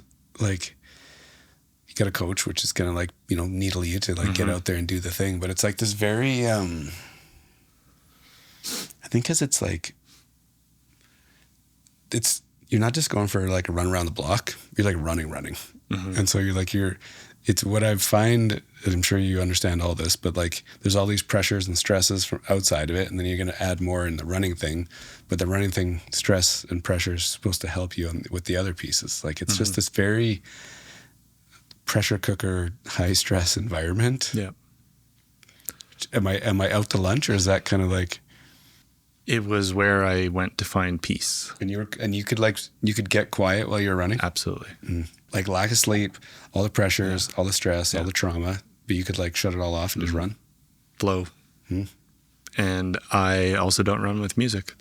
You're the fucking, you go for it. Like the number of times that I've ever put headphones in, like on these like longer distances, maybe I can count a few times on one hand.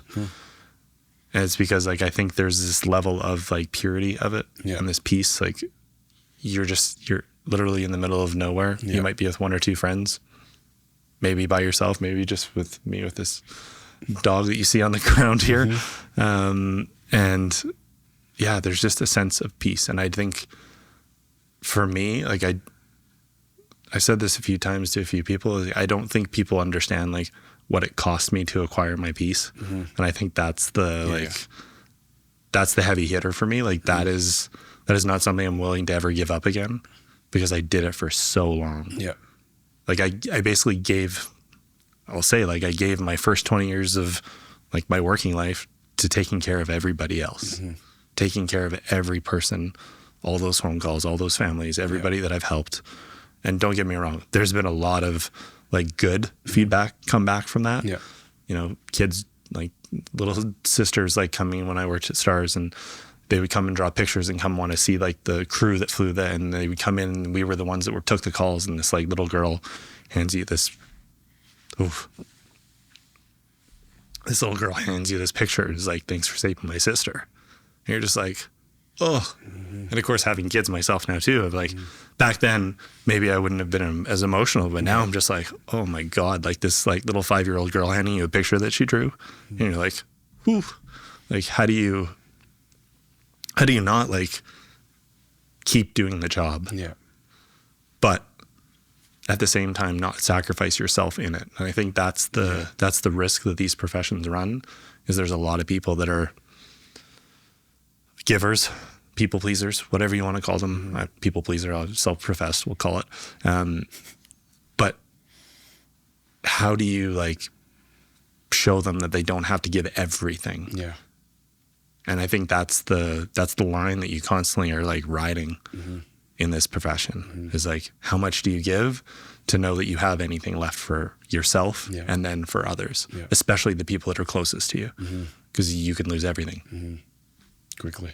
Yeah. What have you figured out since it ended?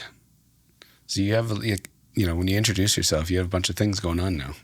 How do you even like summon the energy or the courage or like the willpower to like do something else besides like the running thing is the thing, right? But there's, you know, you have a bunch of new ideas, new direction. So how do you, you know, how do you find this?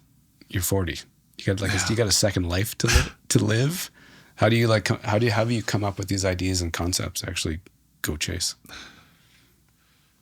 I think it's truly just like listening to myself for the first time in a long time, and not questioning when something comes up or pushing it away, that it's like a silly idea or that I shouldn't be doing that. The shoulds, right?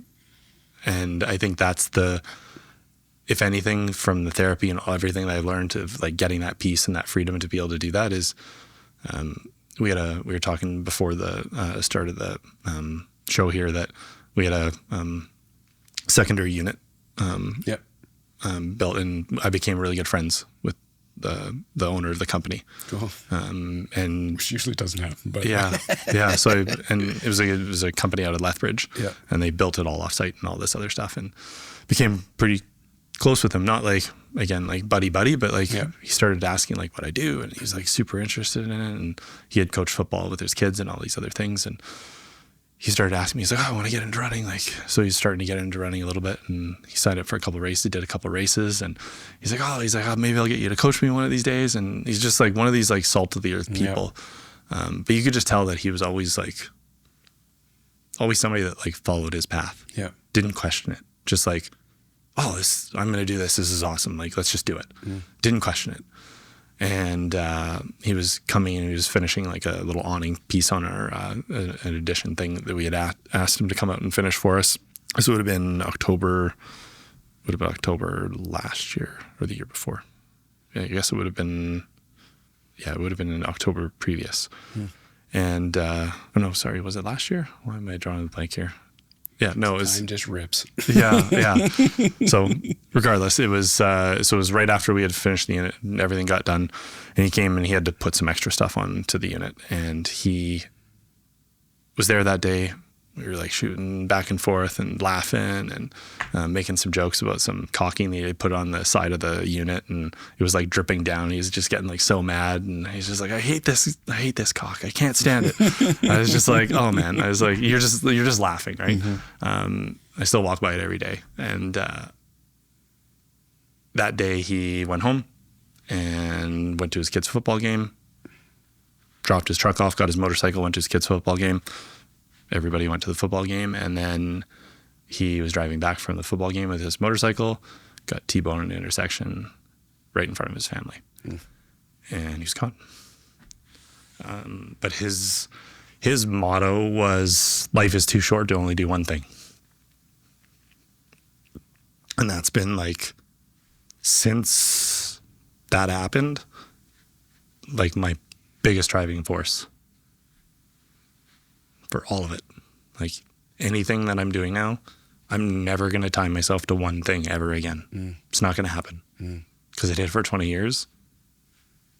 And like, it got me all of this like gratitude for the people I was able to help. Yep. But it also gave me PTSD, depression, anxiety, and something I'm going to have with me for the rest of my life.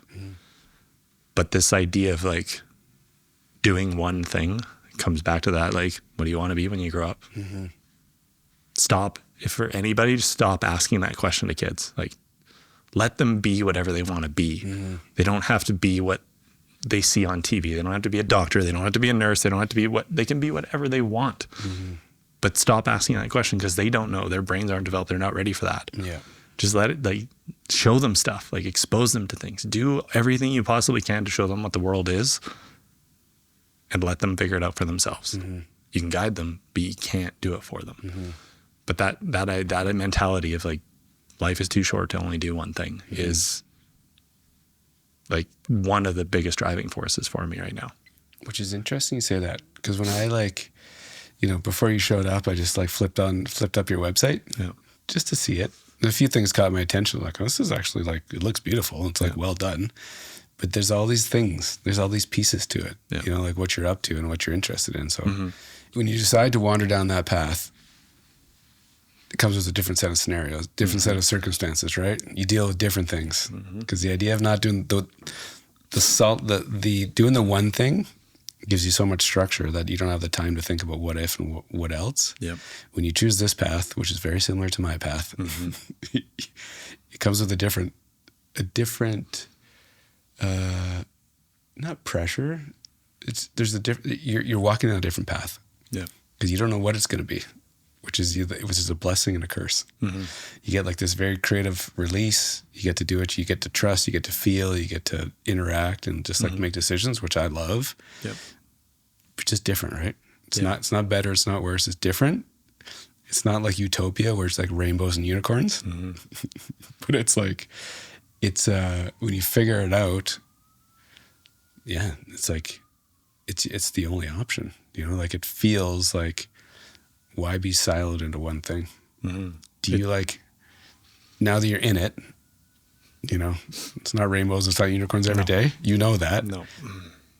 But you're okay with that. You're okay to deal with that side of things. Being able to be comfortable with uncertainty is exactly what those ultra runs teach me. Every single run that I've had has taught me something that I've brought back into my life. And that is people ask like, oh, it's so crazy. Like, how are you doing that? And I'm like, it's like education for me. It's like, crazy. It's play. It's like being out in the mountains, doing something with friends, pushing myself to see like, what is that edge? Like, how uncomfortable is it going to get? Can I manage that discomfort? Can I manage that uncertainty? It's no different than entrepreneurship, all these other things that I didn't realize. Again, when you're saying like, oh, you didn't know how running was helping you. It was like, it was hardening me in a way, not to like, you know, screw the world, but like hardening me in a way of going like, you got this. Like all of those times that you didn't think you had it, you're building this well of evidence of going like, well, you're here now. So you got through the therapy. You're here now. You did that. You worked through all of those other pieces. You're here now. Like you got through it the last time. Yes, it was hard, but the only wrong way to do it is to like not be willing to take those lessons from it and just like destroy your body. And when we talk about this idea of suffering, I'm choosing these things. You can't choose suffering. Suffering is something that happens to you in a big way. That's like your friend passing away, your brother passing away, your parents passing away. That's true suffering. So watching somebody go through cancer, that's suffering. Ultra marathons is like, yes, you're in pain. You're doing all these things. It hurts. It sucks. Like you want to go home. Like you want to just like sit in the chair. You want to sleep, whatever it is. That's what you're dealing with. You're dealing with the pain aspect of it. The suffering is like, it's a choice. You're choosing it. Yeah. And in my opinion, like, I don't think ultra marathons are suffering. It's experience. It's like, everybody lives so comfortably now. Like nobody is like, if you didn't want to leave your bedroom for the next 2 weeks, you could do that. People talk about like, oh, what a world we live in now. It's like, yeah, what a world. Like, what have we done in those cases? Like the fact that I can not have to leave my house for 2 weeks and never see anybody, never talk to anybody. I got food delivered to my door.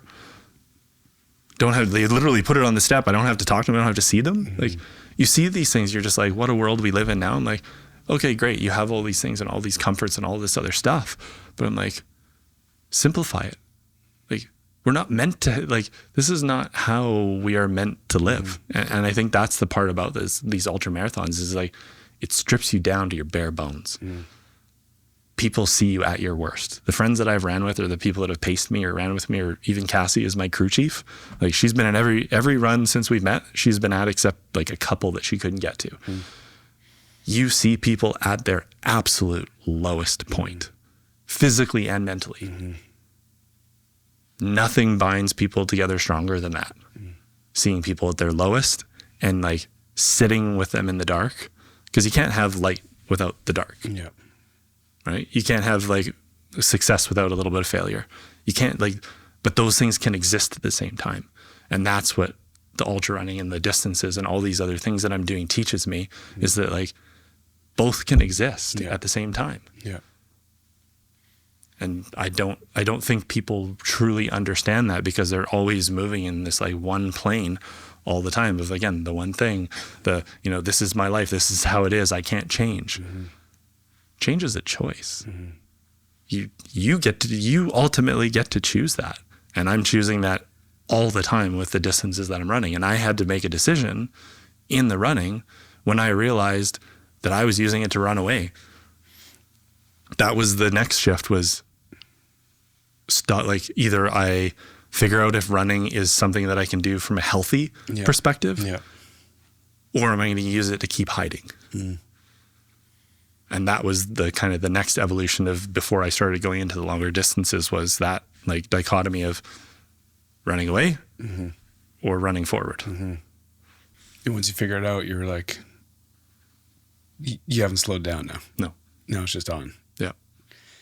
Well, the one random thing, there's a fuzzy little friend on the ground here. That's passed out. Yeah, that's like loving life in here. You two, 2017. Yep. What's it progressed though? Like, what are you guys up to now and what's actually happening? Because I'm just like watching this thing from the outside. I'm like, well, I don't know what's going on. So so give some context for why she's just like hanging out. Yeah. So Nova is, she doesn't realize it, but she's like a therapy dog, but she doesn't know that. Again, I think people have like soul dogs that come into their life during whatever point.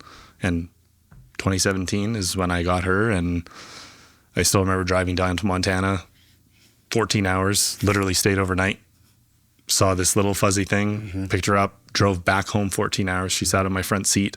I hand fed her kibble every 5 minutes.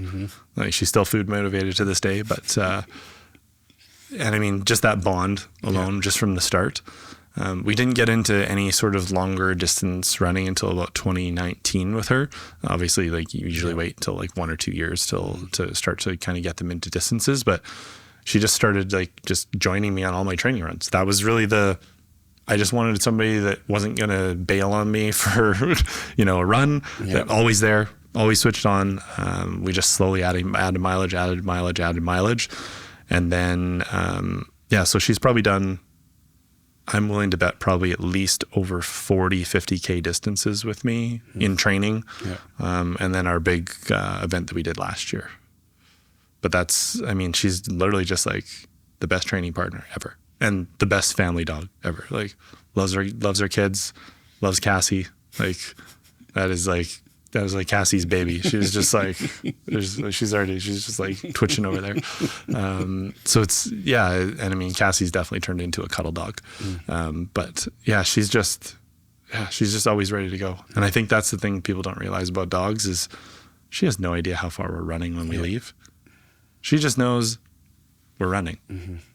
She puts her leash on, she puts her collar on, and she just is like there.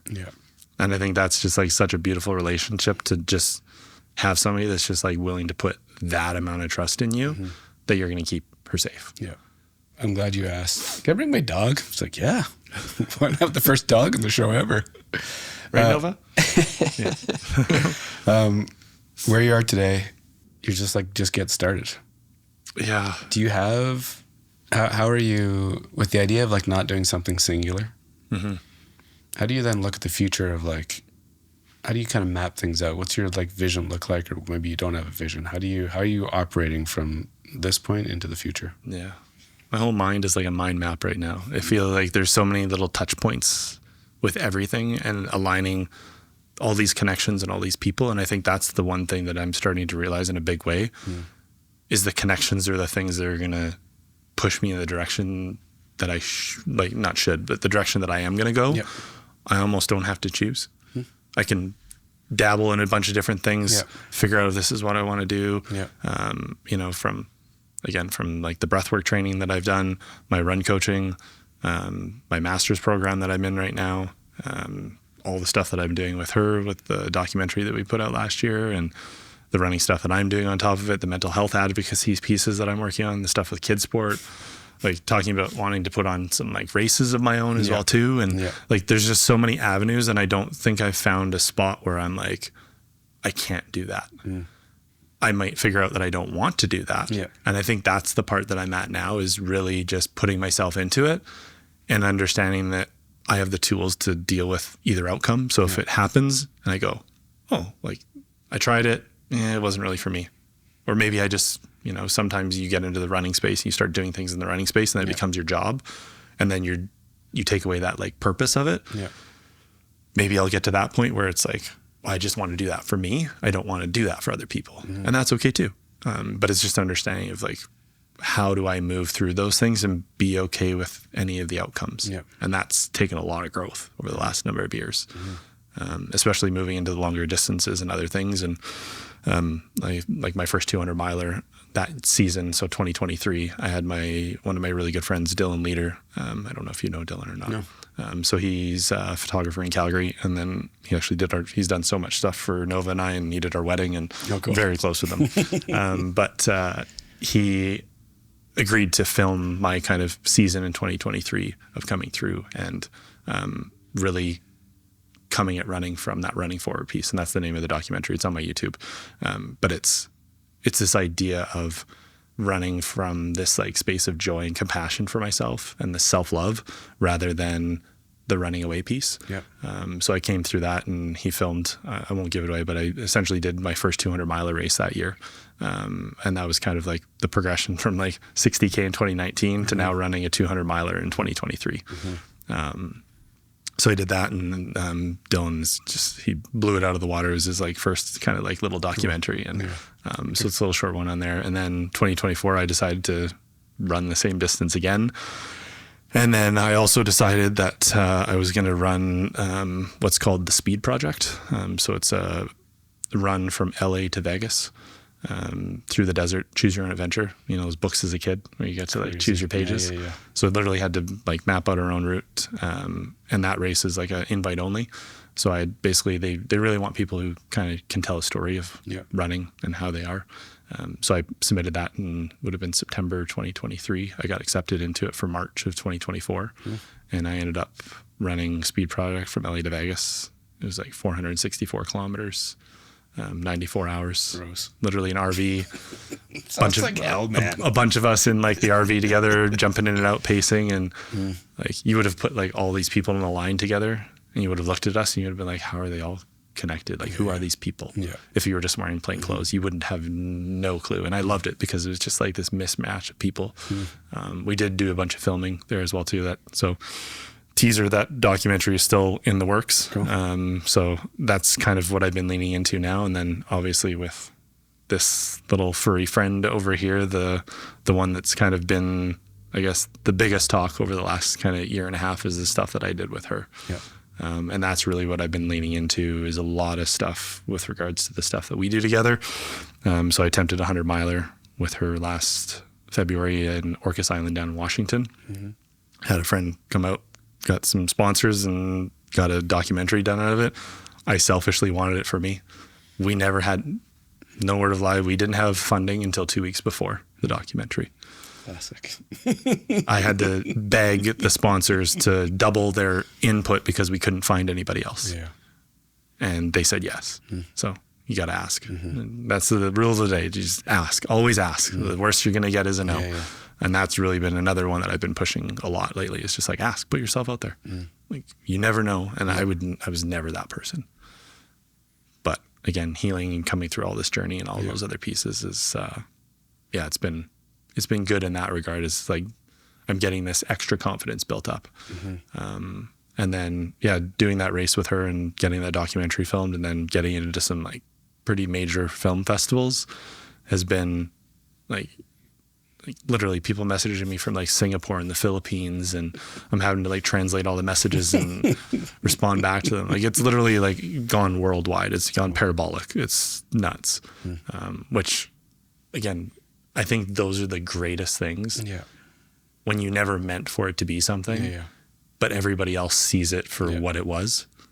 That to me is like incredible. I don't even, every single time somebody sends me a video of them watching the documentary with their dog, every time it gets me. It's just like, and all the dogs are just like locked on the TV every single time. So it's been pretty special to spend that kind of the last year and a bit with her, figuring that out. And we're in another film festival coming up. It's going to be touring across the world again.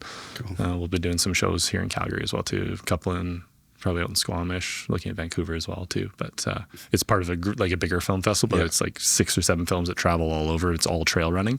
So it's very like niche. But we like to give back too. I think that's the other thing that I'm finding is, even though Nova's not a rescue, there's a rescue organization, Heart Mountain Rescue, that's based kind of Exshaw, Canmore area, but they literally specialize in like adventure dogs for people. So they have this little niche. So that's what when we did the premiere last year, we donated all of our funds towards Heart Mountain and a little bit to KidSport as well too. But we're going to do probably a little bit more of that and alongside KidSport. And got races on my mind that I want to build. There should be one coming in October. That's going to be out in Golden. More details come on that one, a little bit of a smaller one, but it's just really leaning into whatever comes to my mind. It's all connected though. Absolutely. That's the kicker. It's like people say like, well, they say a bunch of shit, but it's like the one about like follow your passion, you know, and blah, blah, blah. As you're kind of telling this, like the tail end of your story here, I was like, yeah, everything's rooted in this running thing. But you're not just like siloed in running. You're not just siloed on kilometers. Yep. Now all of a sudden there's all these other things opening up, from like mini docs to like coaching. And yes, there's passion, but then there's like creativity mixed in there. There's actually talent in there. So yeah, it's interesting to hear you talk. And the idea of like not being singular with your path, that's what I think that's what allows you to open up all these crazy opportunities. Absolutely. It keeps your mind open to like anything being a possibility, rather than getting in that silo of like the one thing. I'm going to be a rep for a shoe company. Yeah. I'm not saying that's a bad thing. Yeah. But if you actually just like siloed yourself, that's what it could be. This, like all the, I say random, not as a dig. Yeah. Because that's how it's me talking about myself too. All the random things you have cooking. Yeah. It's the blessing and the curse to not going down the siloed path. Yeah. I mean, and coming back around when you mentioned me being in my graduate degree right now. So doing my master's in disaster emergency management, that was kind of when I couldn't go back to my position. Essentially, workers' compensation is like, well, he's got 25 more years of working life ahead of him. Yeah. Like, we can't, like, he's got no education. Like, we got to do something to, like, again, workers' comp, right? So getting into that because of all the experience that I had was I had to enter it because I had no undergrad, no anything. So I had to get some reference letters and do other things to be able to get into the program. Man, it was that first class, like, kicked my ass more than you can. Can't imagine. Like, dude, the professor was very, very good to me, I will say. But it was probably like that little bit of ass kicking that I needed of like, okay, like, you can do this, like, start doing it. And now the last couple of courses has been a little bit better, but that'll be a little bit of a journey. But yeah, again, like when you say everything's tied together, like the world of ultra racing endurance events and all these other things, there's not a lot of, I'll say there could be more. Let's say not every organization, but there could be more done with regards to the safety, the emergency management, all those other pieces of it. So when you talk about like, how does this all tie together?